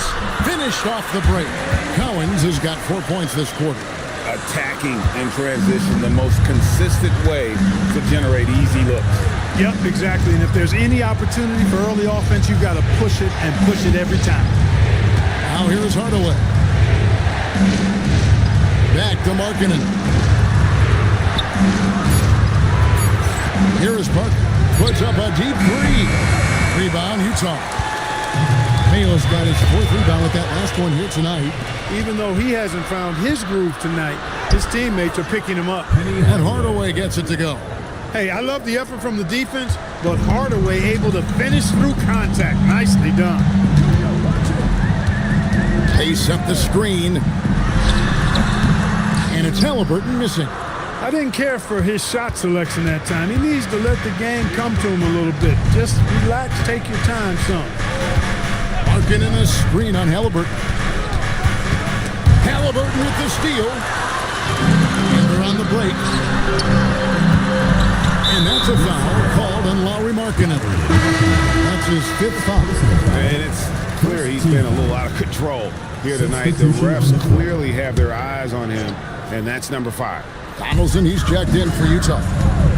Here's Donaldson. Pulls it from 20. Doesn't go for him. A little over 2.5 minutes have passed here in the fourth quarter. Back to Hardaway. Cranes the three-pointer. And the Timberwolves lead by 7. And with the height to see over people and the peripheral vision to do it quickly, Penny with the perfect setup. Hardaway against Mayo. Hardaway with the steal. And now the Timberwolves on the break. And then Hardaway with the dunk. Penny Hardaway showing off his athleticism there. He's capable of throwing it down with force. Halliburton outside. Off the run. 2 free throws coming up, and they call the shooting foul. And you don't ever want to get into the habit of letting the offense get to the rim. Yeah, I couldn't agree with you more. I mean, that's the message they were sending with that foul. Nothing easy inside.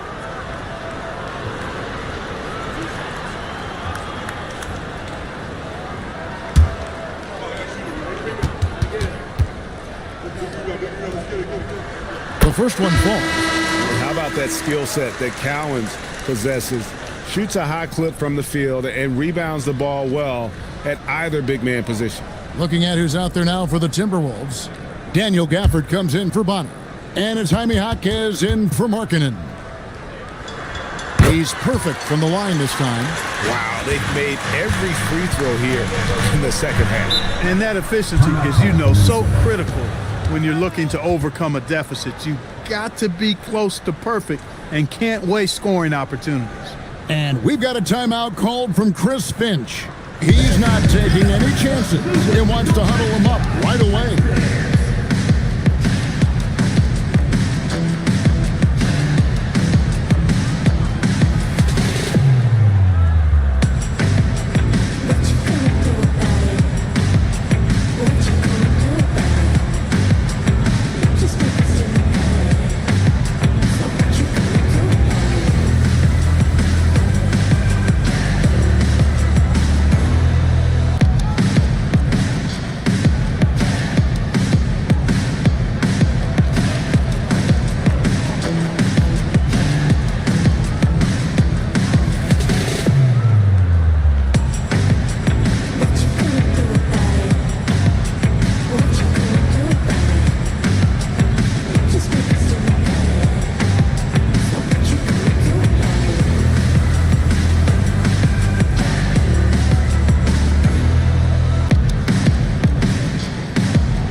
Take a moment here to catch up with Allie LaForce on the sidelines. I was able to listen in on what Chris Finch was going over with his team. He said, keep it going, guys. Ride this wave of momentum. We're playing great right now, but we can't let up. Guys, back to you. All right, Allie, thanks.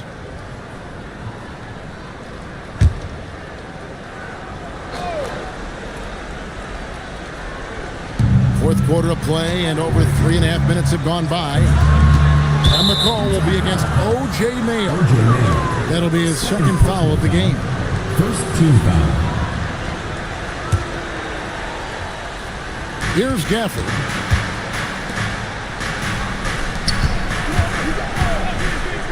Hardaway for three. He had 6 points from long range in the first half, but nothing's fallen here since. Here's Mayo. Buries it down low. And that's right in his wheelhouse, looking to make an impact when it counts. They want the ball in his hands here because they trust him to hit all the big shots. Now here's Parker. In the corner, Hardaway with it. Another miss by Minnesota. Hey, I have no idea why he's still shooting threes. He's got to find another way to be productive. Pass to Halliburton. Halliburton, good look inside. Halliburton's quickness and agility really makes him hard to deal with, especially when he's in close like that. Outside Hardaway. The Timberwolves again can't hit. Coming out of the break, he has been ice cold. Walking without shoes in Antarctica cold. Wow. Here's the screen. Here's Collins, and down it goes. Dunked through off a wonderful assist. Oh, that's straight TNT, baby. Explosive. That was pretty, and he just has that effortless knack for getting inside. Tell you what, you'd hate to be the guy having the responsibility of guarding him. Oh, here's Parker. Looking to get back on track here. Shot clock at 5. Offensive rebound. Gafford sets the pick for Jaquez.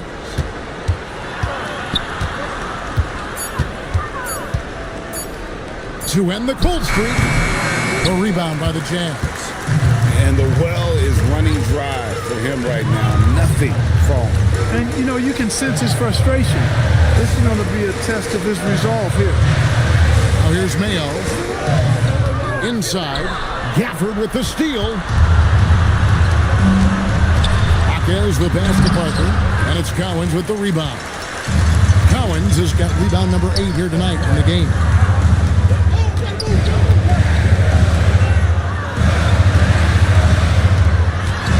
Parker comes with the help. No luck that time on the shot that would have put them on top. First personal foul, second team. Markkanen, he's checked in for the Timberwolves. The lineup for the Timberwolves. Number 18, Lowry Markkanen. Minnesota in the lead. And here is Hardaway. And once again off the mark by Minnesota. You know what, though? Sometimes you can be too open. I think it may have surprised him, and that's why he missed. Back to Halliburton. Cans the shot from the wing. Halliburton's got 4 this quarter. What a big-time play by Tyrese Halliburton. Simply putting his team on his back. Wow, what a pass there. He made that a very easy basket with that setup. Now here's Mayo. Launches it. It's good. After 1-3 in the first half, there's his second right there. The Timberwolves shooting in the fourth quarter down around 31%, not playing with as much energy here lately. And we've got a timeout called from Chris Finch. He knows every possession is critical now.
And that's out of bounds. Minnesota will retain possession. That's a real brain fade right there, a mental error, and it cost them a possession.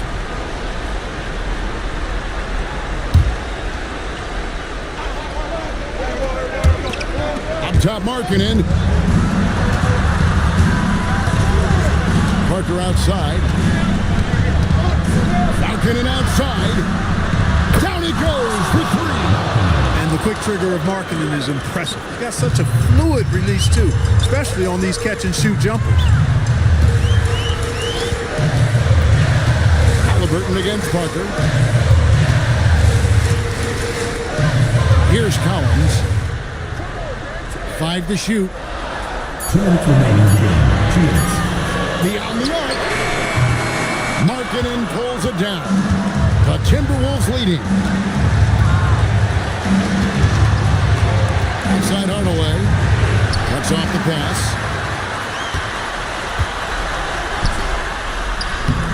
Layup, no good. And so it's Parker with it. He'll bring it up for Minnesota. A quick pass leads him right to the rack. And that's a huge shot right there. Hardaway knows his team looks for him to come up in the clutch. Parker against Halliburton.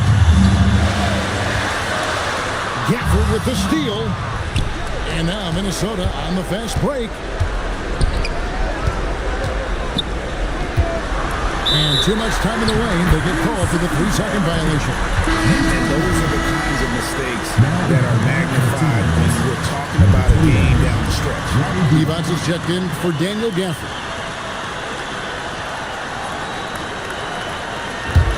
Jazz trail by 3. Here's Mayo. From outside, buries the deep ball. Oh, you just love seeing a player with absolutely no fear. Cool, calm, collected, and confident in the biggest moment of the game? Yes. Now here's Hardaway.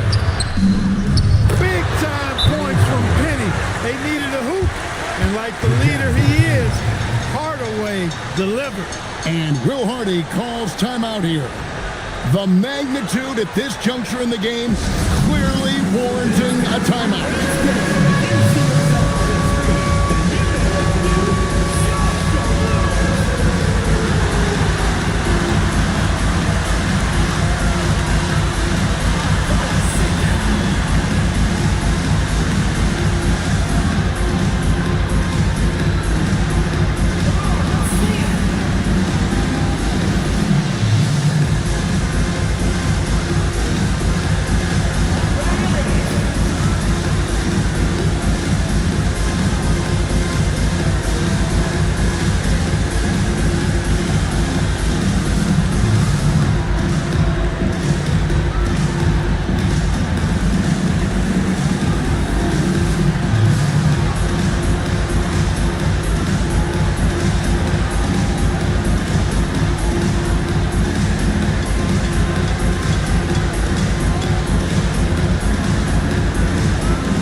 Burton against Parker. For three, Green from outside. And obviously his momentum from the last game has carried over here tonight. And you know that's how it goes with him. I mean, his hot streaks, guys, don't last minutes, they last days. Now here is Hardaway.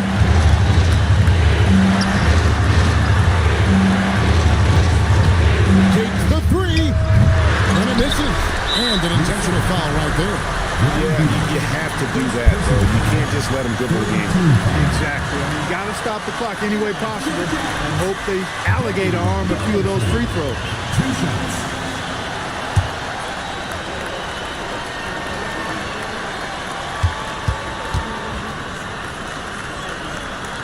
And he misses the first one. Boy, he wanted that one to fall.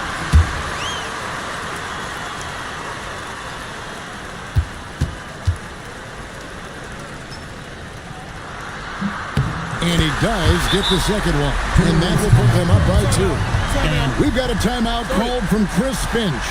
This is a huge moment, folks, in this game. And he wants to be prepared. And talking about the approach now, what are they looking at?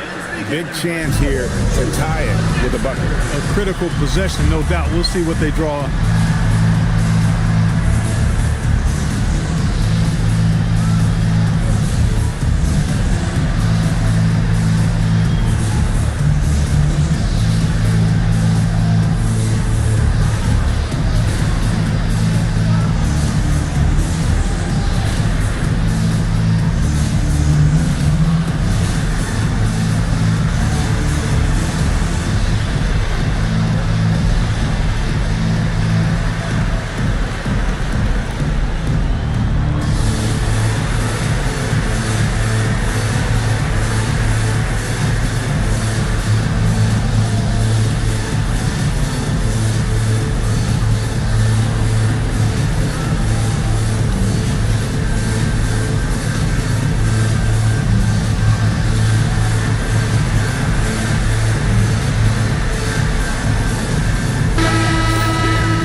Parker outside.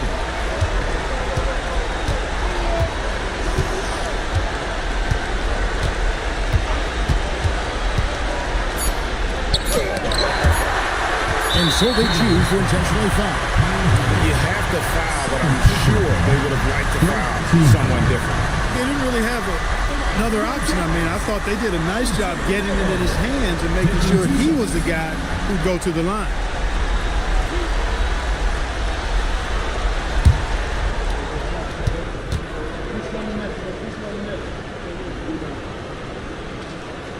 It's the first, and that makes it a 3-point lead.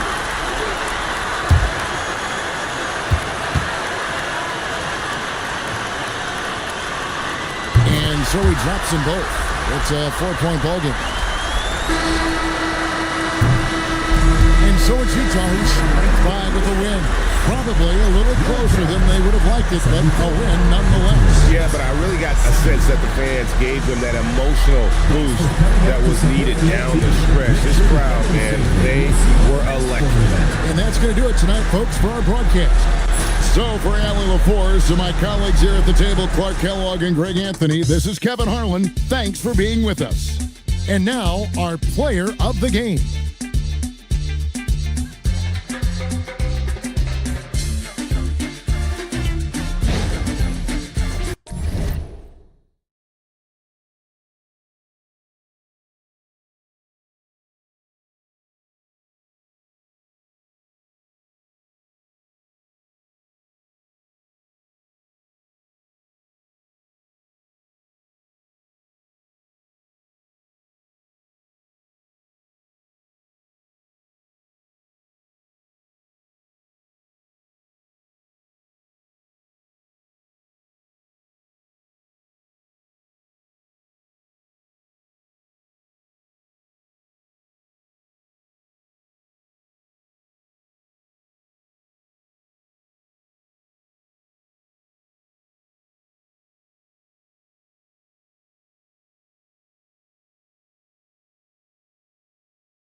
Welcome to Thursday Night Basketball. And if you...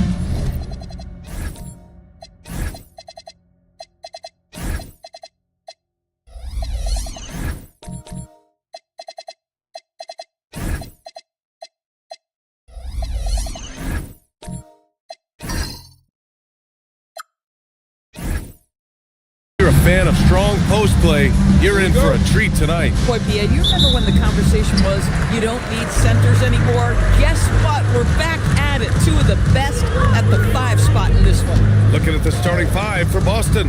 We've got Jason Tatum, and it's Russell in at the 5. 6 on the shot clock. Miller on the wing.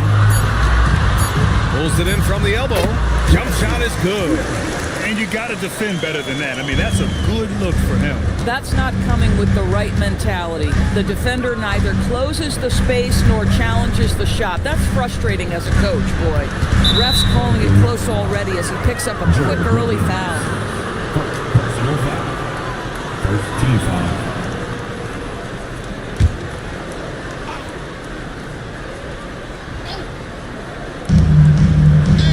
Russell to pass to Aguirre. Outside Holiday, 5 on the clock. Russell from outside, rebounded by New Orleans. About a minute played here so far in the first. Here's Miller. Kept alive. And the powerful one-handed slam. And this is something he does all too well. Great position for the putback there. And I like how he doesn't think twice about passing it out. Just going right for the slam. No reason to do so there. He was going to lead, no doubt. And setting the tempo with an assertive move. Like, where was the defense on that play? To me, that's a complete lack of communication on that side of the ball. These guys need to be talking to each other. Shot is good, Sampson. That'll drive your coach crazy, failing to box out. But to me, this is a common theme that's running through the league right now. Guys looking to leak out rather than box out. Now here's Tatum, taking a look at his production, averaging just over 8 points a game. Taking what the defense gives you, exactly the shot you want, just doesn't go in. Some nice passing by New Orleans here. Sampson, and that one's good. That makes him 2 for 3. An outstanding first quarter from the field. The Celtics have gone 1 for 3 so far. Outside Tatum for 3. Nails it from beyond the arc. Well, Jason Tatum has proven he could score at the NBA level, but you want to see him share the basketball pretty fast.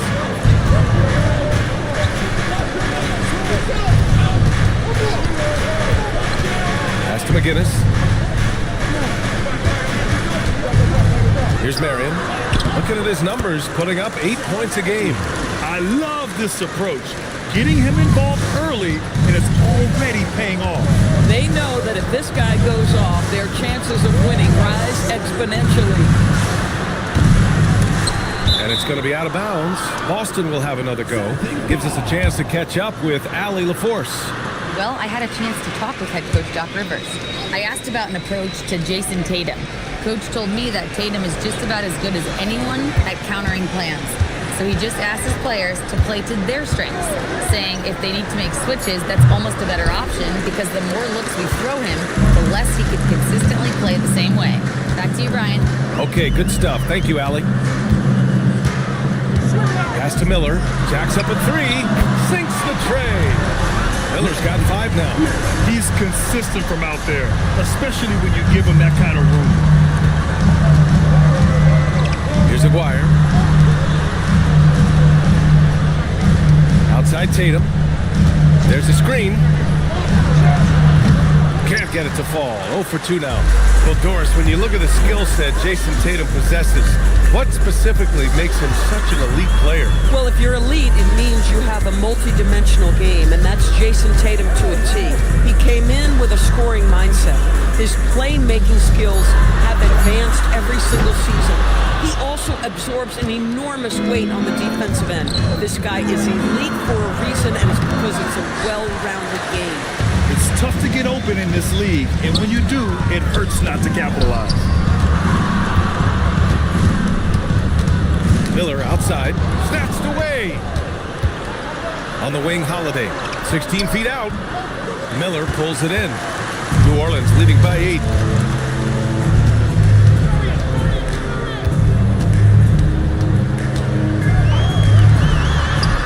From out on the wing, he knocks it down.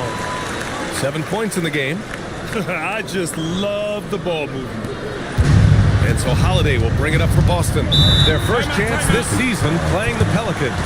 And they swept the team last season, got the upper hand, and sustained the momentum. Well, a year ago, there was a big gap in talent between the two teams. But changes are always made, and we'll see how they match up this time around. And so Joe Mazzulla decides to call a timeout. He's going to talk it over with his guys.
These are not the teams to challenge at the rim.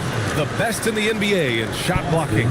In third, the Pelicans. They're quick to help each other, and they have some tremendous athletes with a nose for the ball.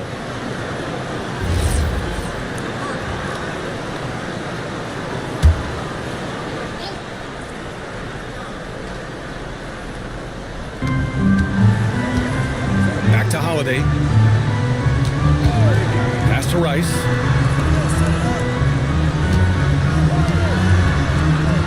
They set the pick. Shot clock at 6. Again, the miss by Boston. The Pelicans lead by 10.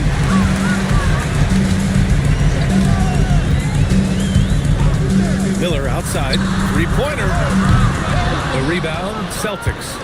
They hit a couple big shots, but overall, there was a lack of consistency. Just not their night at the offensive end. You know what? There was a lot of standing around in that basketball game. Failing to move bodies and failing to move the basketball is a bad formula. And let's quickly check out the scoring breakdown here for the Pelicans. They've done a great job facilitating shooters. Their early game has seen a lot of hot passes and has kept the defense guessing as well. Yeah, and their assertiveness in the paint so far tonight has been impactful. They're really making it hard for the interior defense. And the Pelicans going with a whole new group out there.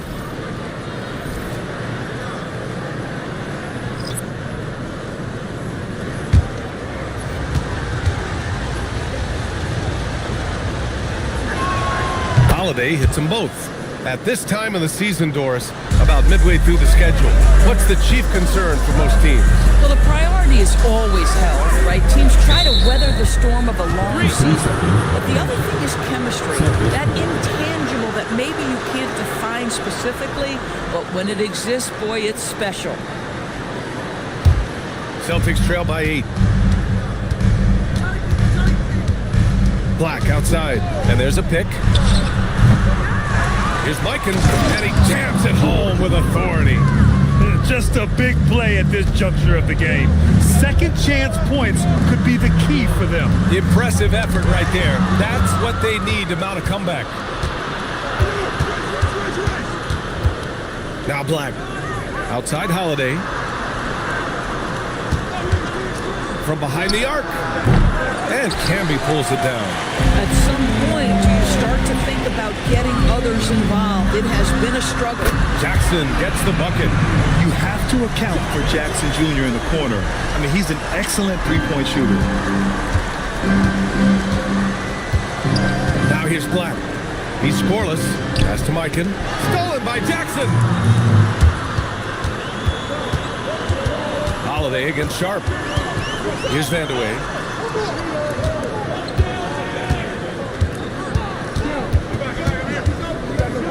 6 to shoot.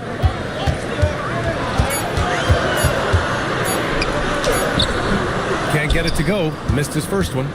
Celtics trail by 9. And here's Black. And there's the screen. There's the triple. The shot misses. New Orleans has gone 2 of 5 from deep. Here's Rice. Pass to Holiday. Here's Rice. Here's the 3. And he's missed his first 2 shots of the game. Sharp against Holiday. Sharp passes to Camby. Well-timed pass, and he goes straight to the bucket for the layup. And early on, they've been on a tear, just getting whatever they want offensively. Well, what I love is the game plan has been solid from the opening tip, and guys are making their shots. That's critical. Here's Rice. Hasn't gotten one to fall yet. And he probably thought he was going to bury that one. It's Sharp on the wing.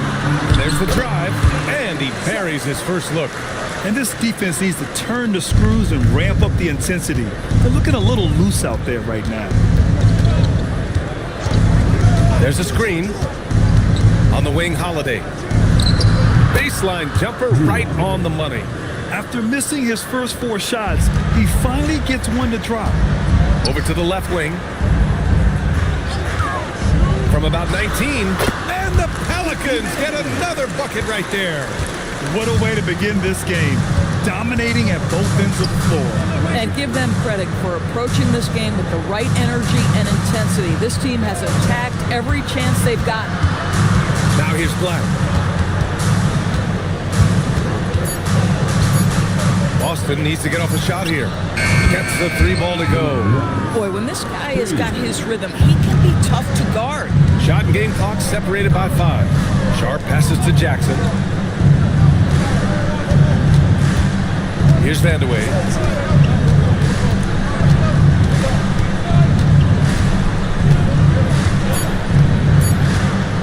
Takes the 3. The shot off that time.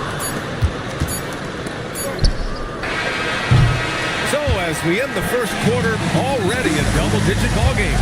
It's New Orleans leading by 10. Quarter number 2 coming up right after this break. Don't go anywhere.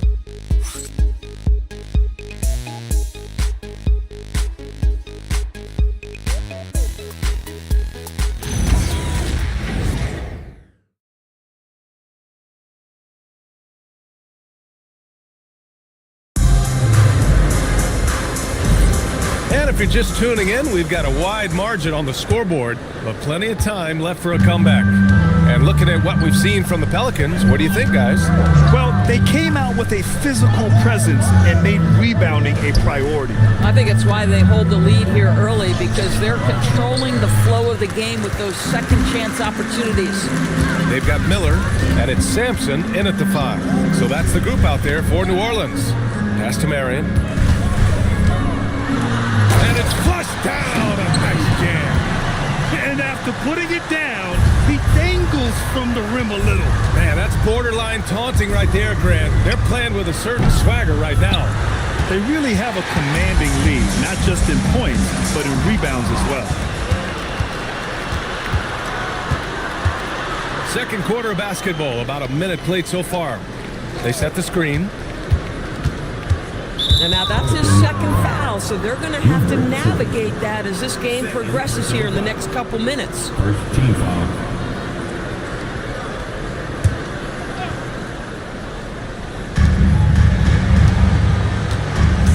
Black with it. Yet to see a basket. Shot clock at 5. Boston, no good that time either. New Orleans leading by 12.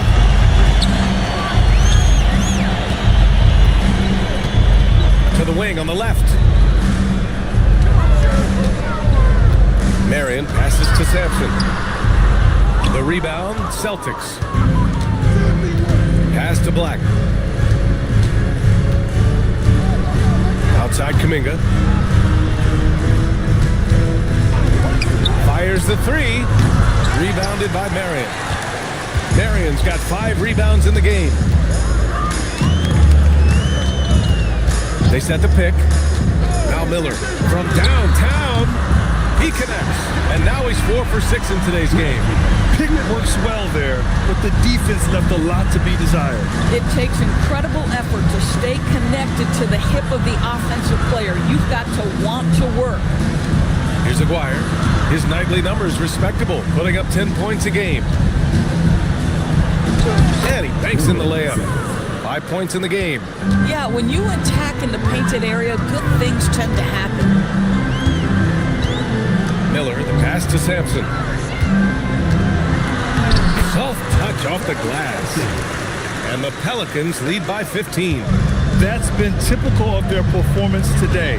They're sharing the ball and creating good shots. From deep three-point land. Rebounded by Marion.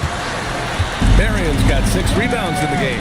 And they're up considerably because of their efforts on the glass.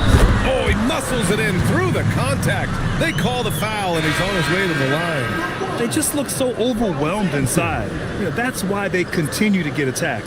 New Orleans shooting their first free throw of the night. And New Orleans making a change here. Cunningham's checked in. And the Celtics also making a change. Jason Tatum, he's checked in for Black.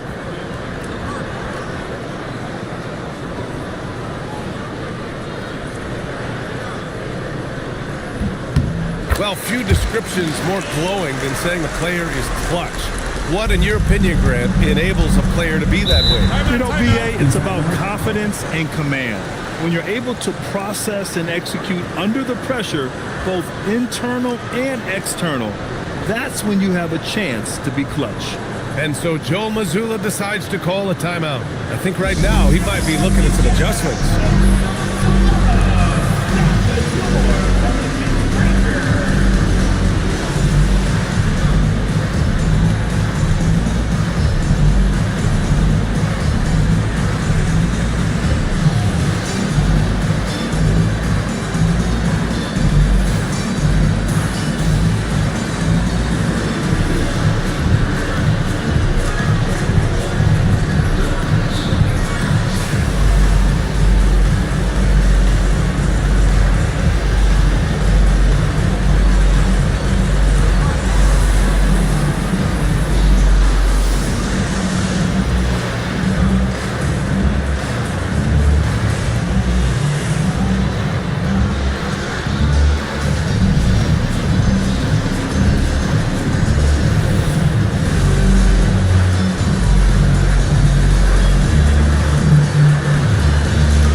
Peek at some of the players competing for a spot in the dunk contest.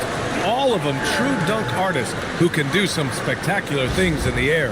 And I can't wait to see what these guys have dreamed up this year. The level of athleticism and creativity that goes into this contest is what makes it so incredible to watch. Coming in at 5th in the dunk contest voting, a high flyer. And you know he really wants to perform this year. It's going to come down to the wire to see if he gets into the contest. And there you have it. This year's dunk contest field looks incredible. We'll keep you up to date in the voting. That is always a highlight of All-Star Weekend. Watching guys just fly through the air. And I enjoy watching all of the guys on that list slam it home. Doris at just 26 years old. Jason Tatum has his first title with the Celtics in 2024. BA, after he won the title, his first line was, "What are they going to say now?" This guy has done nothing but win from the time he entered the league. He is underappreciated as a big-time superstar. But guess what? There's a long way to go in his career. That's how you up the ante. Come right back at him. And you would expect nothing less from these two, taking pride and making plays. A moment to hear from Allie LaForce. Hey, thanks a lot. Jason Tatum talked about his development since coming into the league, and he said earlier, I was playing the game just to play the game instead of thinking it. It's tough when you're younger. You just want everything to happen so fast, but it doesn't work like that. Back to you. He's come a long way. All right, Allie, thank you. I'll give him a ton of credit here. He is trying to make plays, but nothing right now helping his team. Blatch. The shot comes out. Some solid defense from Russell. Celtics trail by 18. Aguirre passes to Tatum. Russell, a screen on Miller. Puts up a deep three. It's hauled in by New Orleans. Their biggest lead of the game was 21. Coming into this, having notched to win against the Lakers in their last game. And I'll tell you, that was not an easy environment to play in. It was a hostile crowd on the road, but it didn't bother them at all. Now, the best way to silence the crowd is with your offensive game. Those fans got quiet in a hurry when the buckets started raining down. Now here's Holiday, coming off a 16-point game again.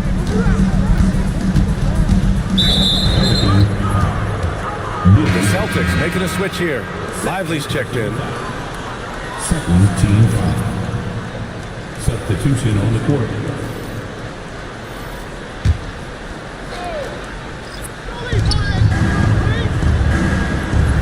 Now Holiday. To the inside. And now New Orleans on the break. Heinrich with the bucket. Heinrich's got his first points of the night. And I think that play tells you everything you need to know. They're simply playing at a higher level, getting a steal and turning it into quick points. Here's Rice, taking a look at his production, averaging just over 8 points a game. Pass to Aguirre, just 5 on the clock. Cash money on the open jump shot. Aguirre's got his first points in this one. The Pelicans lead by 18. Here's Blatch. Outside Holiday.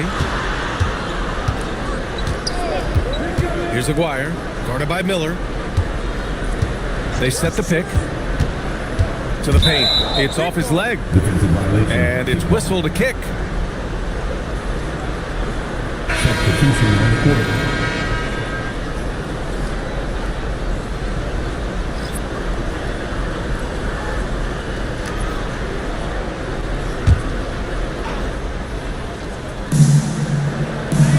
Outside Holiday. Here's Rice. Outside Holiday from deep. It's hauled in by New Orleans. Camby's got 5 rebounds in the game. Sharp passes to Vandeweghe.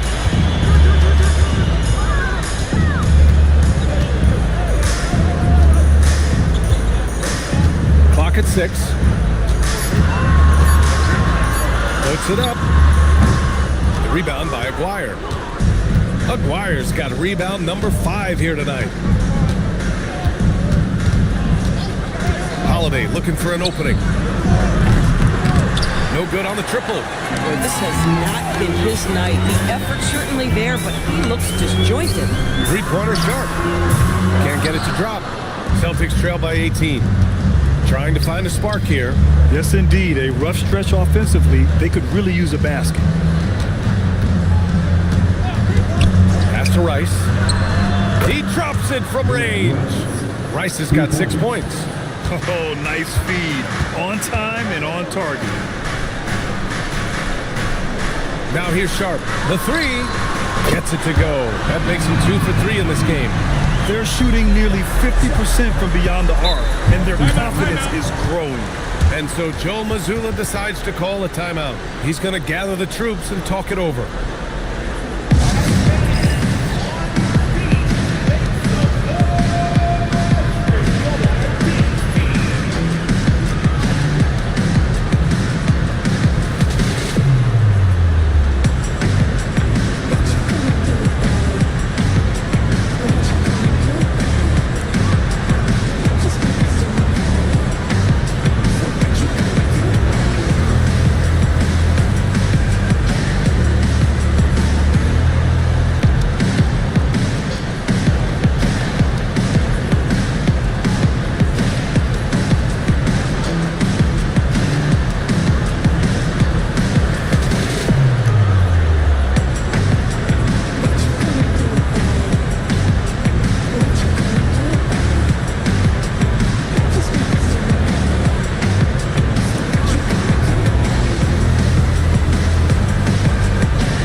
Chance here to check out some stats for him. He's been playing a larger role in their offense over the past 5 games. And we see that in his usage rate, which has gone up during that stretch. We'll see if they continue to lean on him here tonight.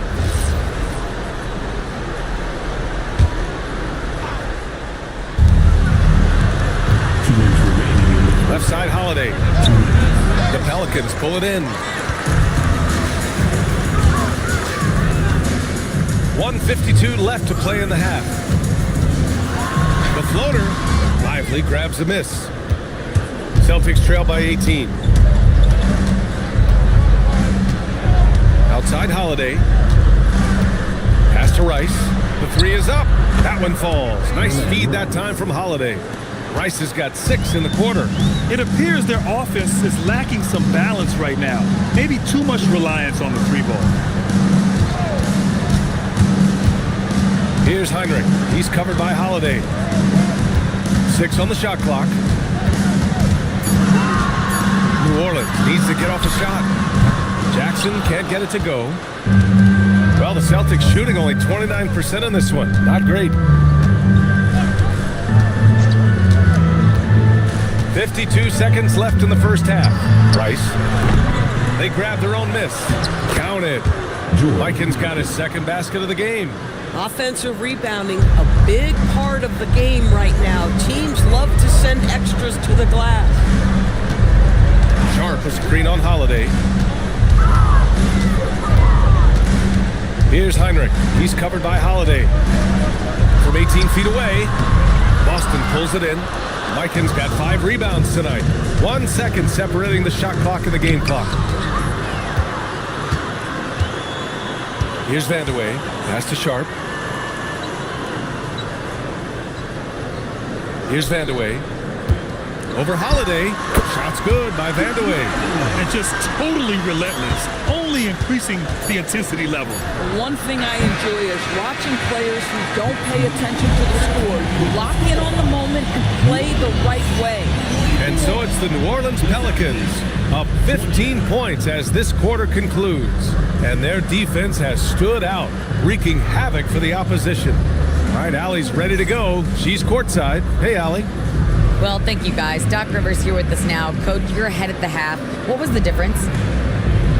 We got stops. We were out running a little bit. And then we had great spacing against their zone. You know, listen, we start making shots. That always helps. It sure does. Thanks, Coach.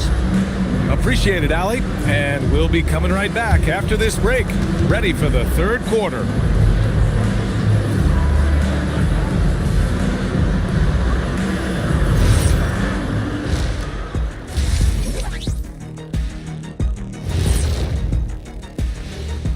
Thanks for tuning in.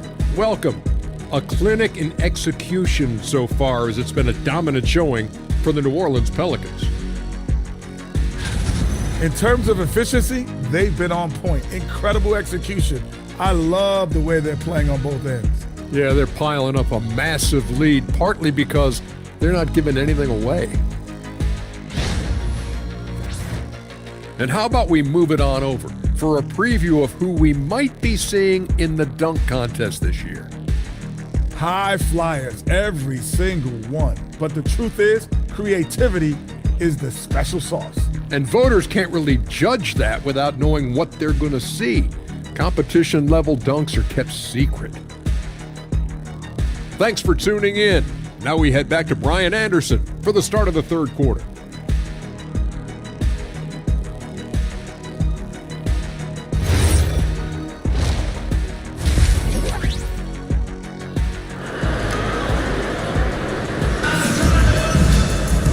There wasn't too much drama in the first half, but maybe things will tighten up here in the second.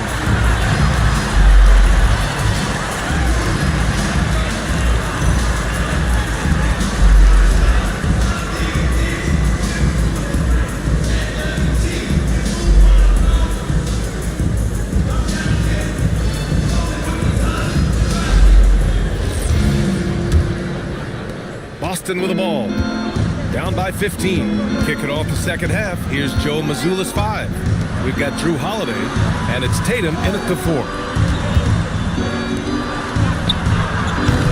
Off target from outside. Boy, this is the story of the night for this guy. He's taken a lot of questionable shots. Ooh, nice shot by Miller. Miller's got 12 points. Probably a play they drew up in the locker room at half. Well, there is nothing better than catching a rhythm as early as possible, and boy, that's a terrific start right there. Tatum inside. Pass to Aguirre. And he was camped in the lane there. He gets a 3-second call. And a chance now to look at the schedule for the New Orleans Pelicans. On Sunday, the Milwaukee Bucks will come to town. And then on Thursday, they head out on the road to face the Mavericks in Dallas. Looking at this stretch, they should have little issues beating most of their opponents. They just need to keep the intensity up and avoid playing down to their competition. That shot wide open. Miller's got 5 points now this quarter. Another reason why they're up. Just taking what the defense giving him here. Started by Miller.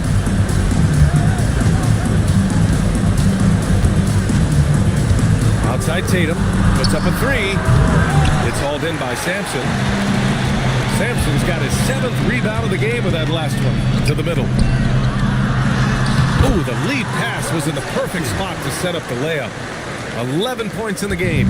Oh, he's hot coming out of the break. 3 up, 3 down. Fade away. Boston, no good that time either. This is what frustrates coaches. You come out of the half and you miss your first 3 shots.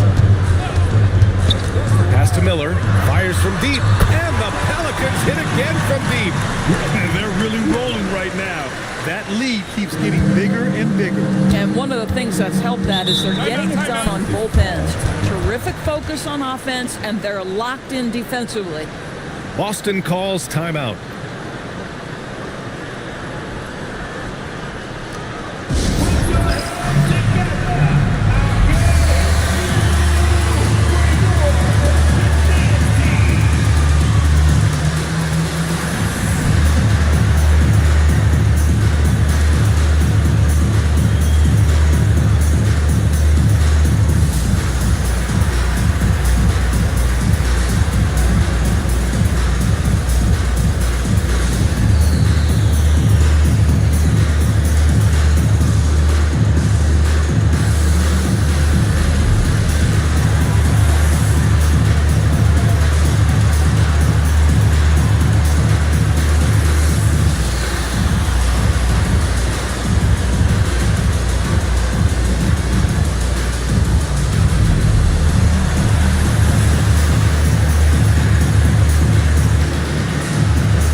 He's checked in for Boston. Now that we're into the new year, how about a check on the Eastern Conference standings? You take a look at the Celtics, way down in the conference standings. Lots of ground to make up in the final half of the year. Well, for the Celtics, they have had a truly awful start to the year. They need to course correct now before the whole season just slips away. And there was such high hopes for them in the preseason. It's hard to believe how quickly these losses are piling up. It's obvious they're becoming frustrated. Nothing seems to be going their way. It's just been one of those games, and they need to find a way to turn it around before it gets completely away from them. Their system is running smoothly, and the gap on the scoreboard is widening. You do like that the offense is humming along. They're putting in the effort to distance themselves. Tatum feeling it out a bit. Outside Holiday, and there's a pick, looking to win the run. Again, the miss by Boston. Things have been a little bumpy coming into the second half. 5 straight misses. Miller outside. And again, it's New Orleans with a 3. What a performance. Hit 2 from beyond the arc in the first half, and he's added 3 more since. They need something good to happen here. Yeah, they've gone way too long without a score. Tatum can't hit. Oh, man, he can't get anything to fall. You can feel his frustration. He is trying to shoot his way out of it, and it might be better for him to pass the basketball at this point. Black's checked in for Jason Tatum. Checking in for the Celtics, number 20, Anthony Black. In the third quarter with just over 3.5 minutes off the clock. Pass to Miller, 6 to shoot. Here's Marion. From deep 3-point range. Second chance shot, and he sinks the layup. Sampson's got 13. More points coming from inside. In that respect, they've been the more aggressive team. Again, the miss by Boston. Boy, still trying to get comfortable out there right now. Marion passes to McGinnis.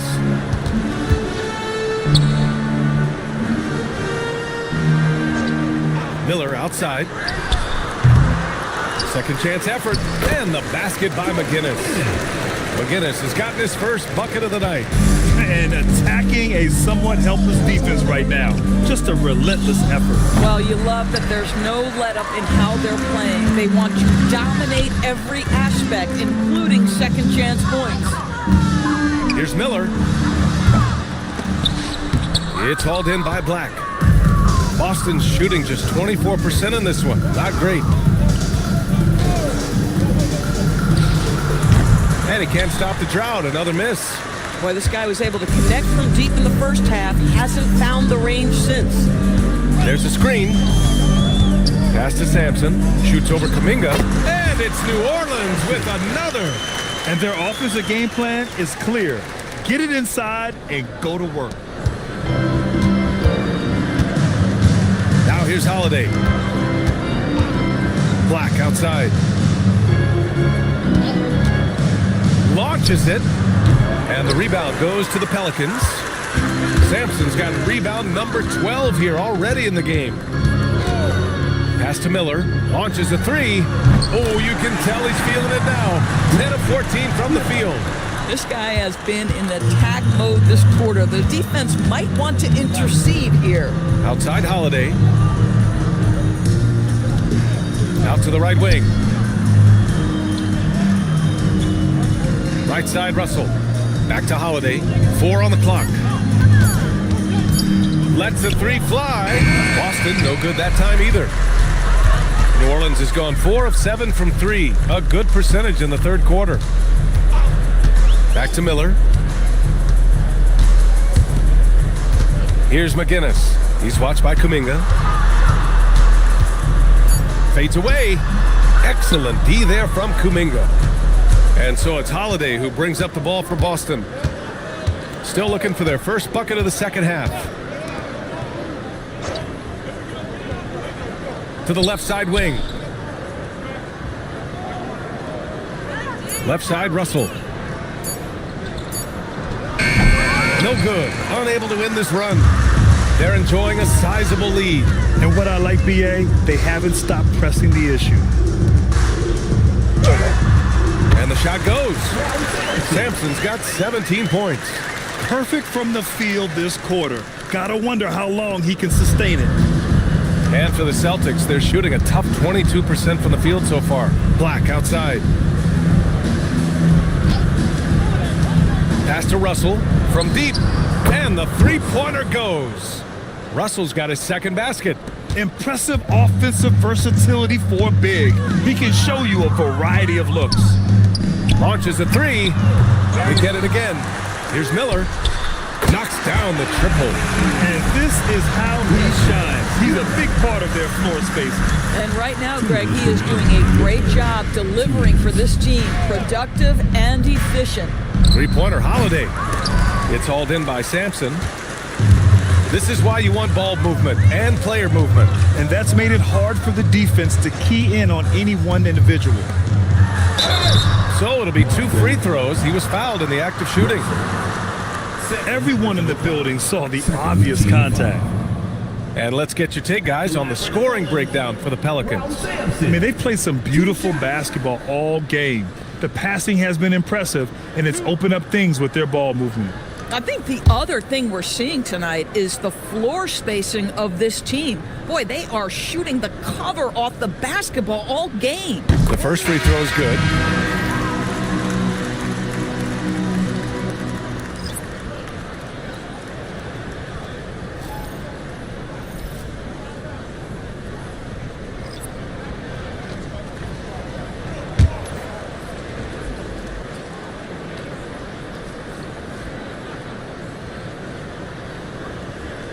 He's perfect from the line this time.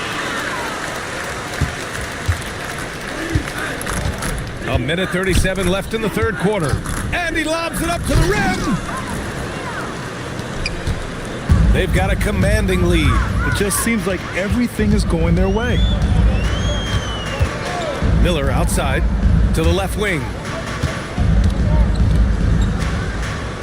Some nice passing by New Orleans here. The shot that time not on target. And for Boston, they're shooting just 24% in this one. Not great. Pass to Mikan.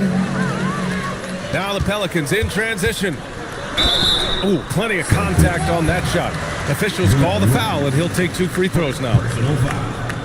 Third team foul. New Orleans shooting their 4th and 5th shots at the foul line in this game. Miller.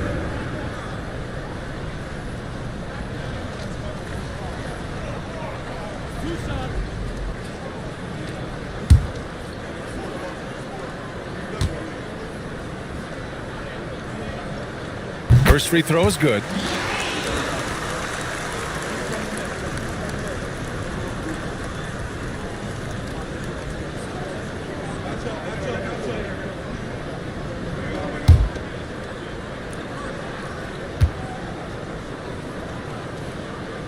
So 1 for 2 that time at the stripe. The Celtics on offense. Pass to Aguirre. Here's Rice. Again, the miss by Boston. The Pelicans shooting it at 61%, a terrific average. Here's Sampson, and he dunks it. What a pass to set him up. He's pouring it on at a nice clip, and the rest of the team is stepping up as well. Black outside. Pass to Lively. Here's Mikan. To stop the run, and yep, it's good. Mikan's got 6. Yeah, he has a really nice feel from that spot, and the size gives him a clear advantage. Well, sometimes when you've got size, your release point is so high that you're going to get a good look no matter what. Miller outside. 2 on the clock. Picked it out of midair. And so it's the New Orleans Pelicans. And they're up an insane amount going into the break. And they've been shooting the lights out from the arc. All those threes have this poised for a blowout. We'll be right back with you shortly.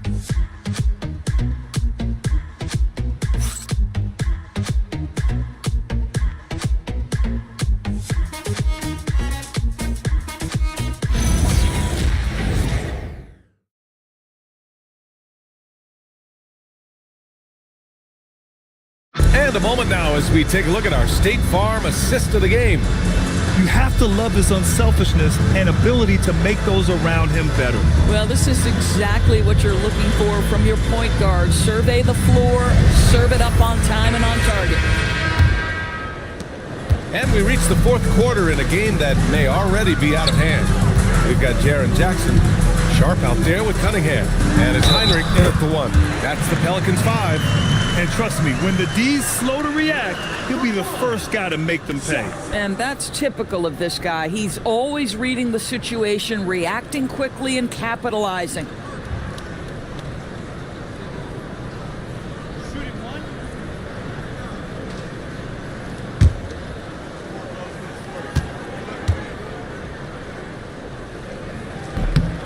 Doors for teams looking to trade away a big money player.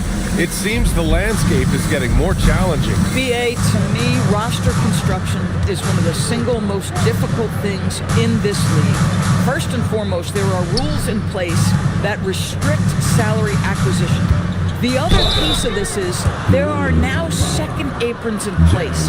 So it's not just roster construction, it's sustaining a quality roster over time and keeping that continuity. Success in this league is tough. Shooting 2.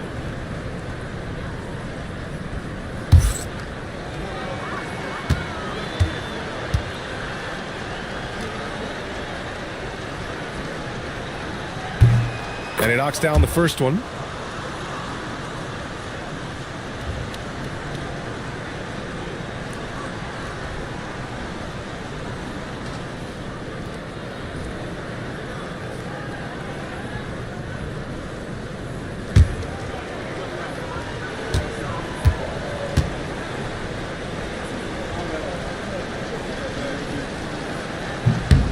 And he can't hit the second. Tries the spin move. Here's Cunningham.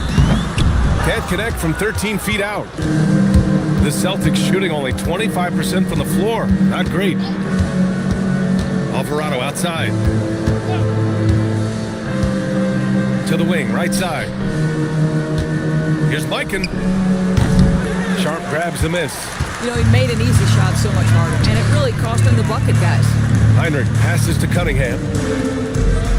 Jackson, the screen, to the inside, over to the wing. Some nice passing by New Orleans here.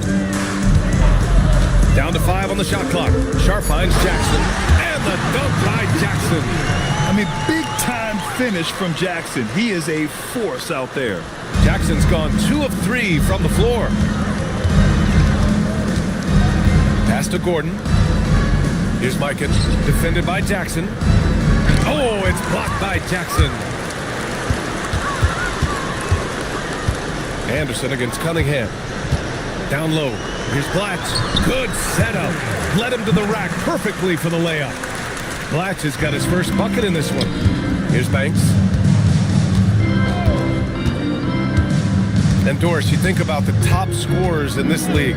They're creating those points with greater efficiency than in decades past. Analytics is increasingly a part of the NBA. Teams are now understanding that 3 is more than 2, and if you don't make enough of them, you have a math problem. And then the other highly valued shots in the game, and maybe the most valued shots, are restricted area 2s. Listen, let's be smart about the game. Three-pointer Sharp. Boston pulls it in. They're searching for a way to score. Yeah, buckets have been very tough to come by. Pass to Mikan. Gordon down low. Outside, Anderson. Here's Banks. No good from outside. The Pelicans have gone 3 of 5 since this fourth quarter started. Heinrich passes to Sharp, and he hits the jumper. They are passing the ball around tremendously right now. Boston's gone 0 for 2 from outside here in the fourth quarter. A look at the clock. A little under 3.5 minutes gone by in the fourth. Mikan and Cunningham pulls it down. Cunningham's got 4 rebounds now. Jackson left side. Alvarado with a steal. Pass to Banks. Gordon on the wing. And with the introduction of the NBA Cup, the regular season schedule is more packed than ever. You know what, B.A.? Many constituents in this game believe the regular season schedule should top out at 72 games. This is something the commissioner broached back when he introduced the Cup. Not necessarily 72, just that there could be a reduction. But there's too much money at stake. I don't believe this will ever happen. Gordon with a screen on Cunningham. Pass to Banks. Shot clock at 6. Alvarado outside. Again, the miss by Boston. Here's New Orleans now. They're on an 11-3 run. Here's Heinrich. Uses the glass on the layup. Their offense has been unstoppable, just firing on all cylinders. And at this point, it is their game to lose. They've done such a good job building the lead. Banks, the pass to Alvarado.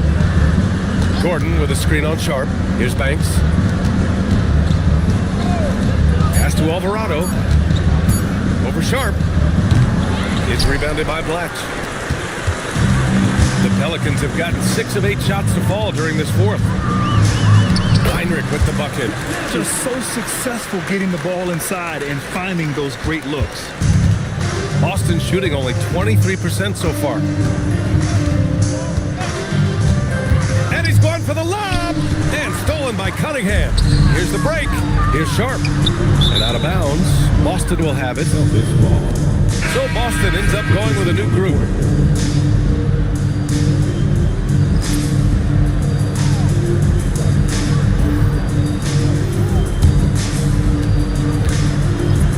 And so it's Tatum who brings up the ball for the Celtics.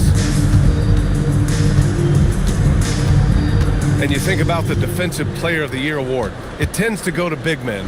Any thought of dividing the award into two? Maybe one for perimeter players and the other for big men? Absolutely not, Brian. What we need to do is consider that the single most important thing it is for your defense nightly is guarding the best point guards or wings in the league.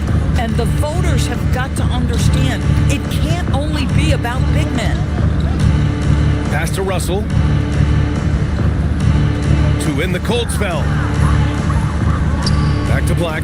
Just 5 to shoot. Tatum with a screen. And here's Russell. The three. Sharp grabs the miss. And the shooter had very little space on that attempt. Right. He stays connected and great timing on the contest. Here's Blatch. Back to Sharp. Some nice passing by New Orleans here. Lets it go from deep. The rebound, Celtics. Offensively, it's been a struggle for them. Yeah, they need to string together some shots to have any kind of chance. Again, the miss by Boston. And here are the Pelicans now. They're on a 17-3 run. Pass to Heinrich. To the right side. Here's Vandeweghe. Three-pointer Sharp. And his fifth basket. Now 5 for 8. Looking comfortable out there. Here in the second half, they're really focused on stretching the floor. And guys, boy, when you're hitting, it sure does work. It obviously opens up major options at the offensive end. Blocked. 2 minutes remaining in the game. There's a minute 59 left in the fourth quarter here. Pass to Vandeweghe. Here's Blatch. Outside Sharp. Here's Blatch. Pounded by Tatum. The shot by Vandeweghe, no good. The Celtics shooting just 21% from the floor. Here's Kuminga. He takes it in. And Kuminga throws it down. Yeah, if you're playing that power forward position, you overcome a lack of size with great hops. Well, the scoreboard tells you everything you need to know about this one. A great showing here for the Pelicans. And you don't usually see this kind of blowout, but tonight they delivered the punishment. I mean, what's so impressive is they never wavered in their approach. They just kept at it and showed they were without a doubt the better team. And for the year, this will give them win number 17. Here's Tatum, and finished off by Tatum. We know we're talking about a skilled scorer in these open floor situations. Jason Tatum knows where to be. Pass to Vandeweghe. Oh, and he got fouled on his way up. He'll head to the line to shoot 2. Third personal foul. Second team foul. At the line for New Orleans, Kiki Vandeweghe, taking 2 shots.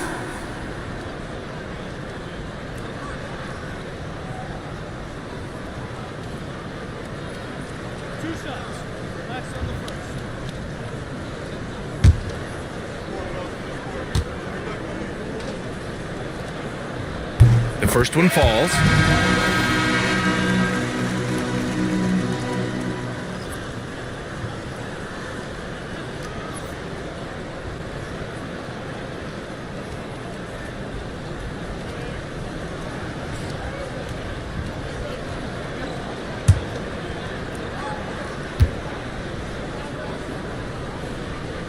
And that's good as he hits both shots. Here's Black. Pass to Russell. 40 seconds left in the game. Looking to get back on track. And he takes it up and lays it in. If you give him any sort of space, he's gonna attack. Outside Sharp. Here's Blatch.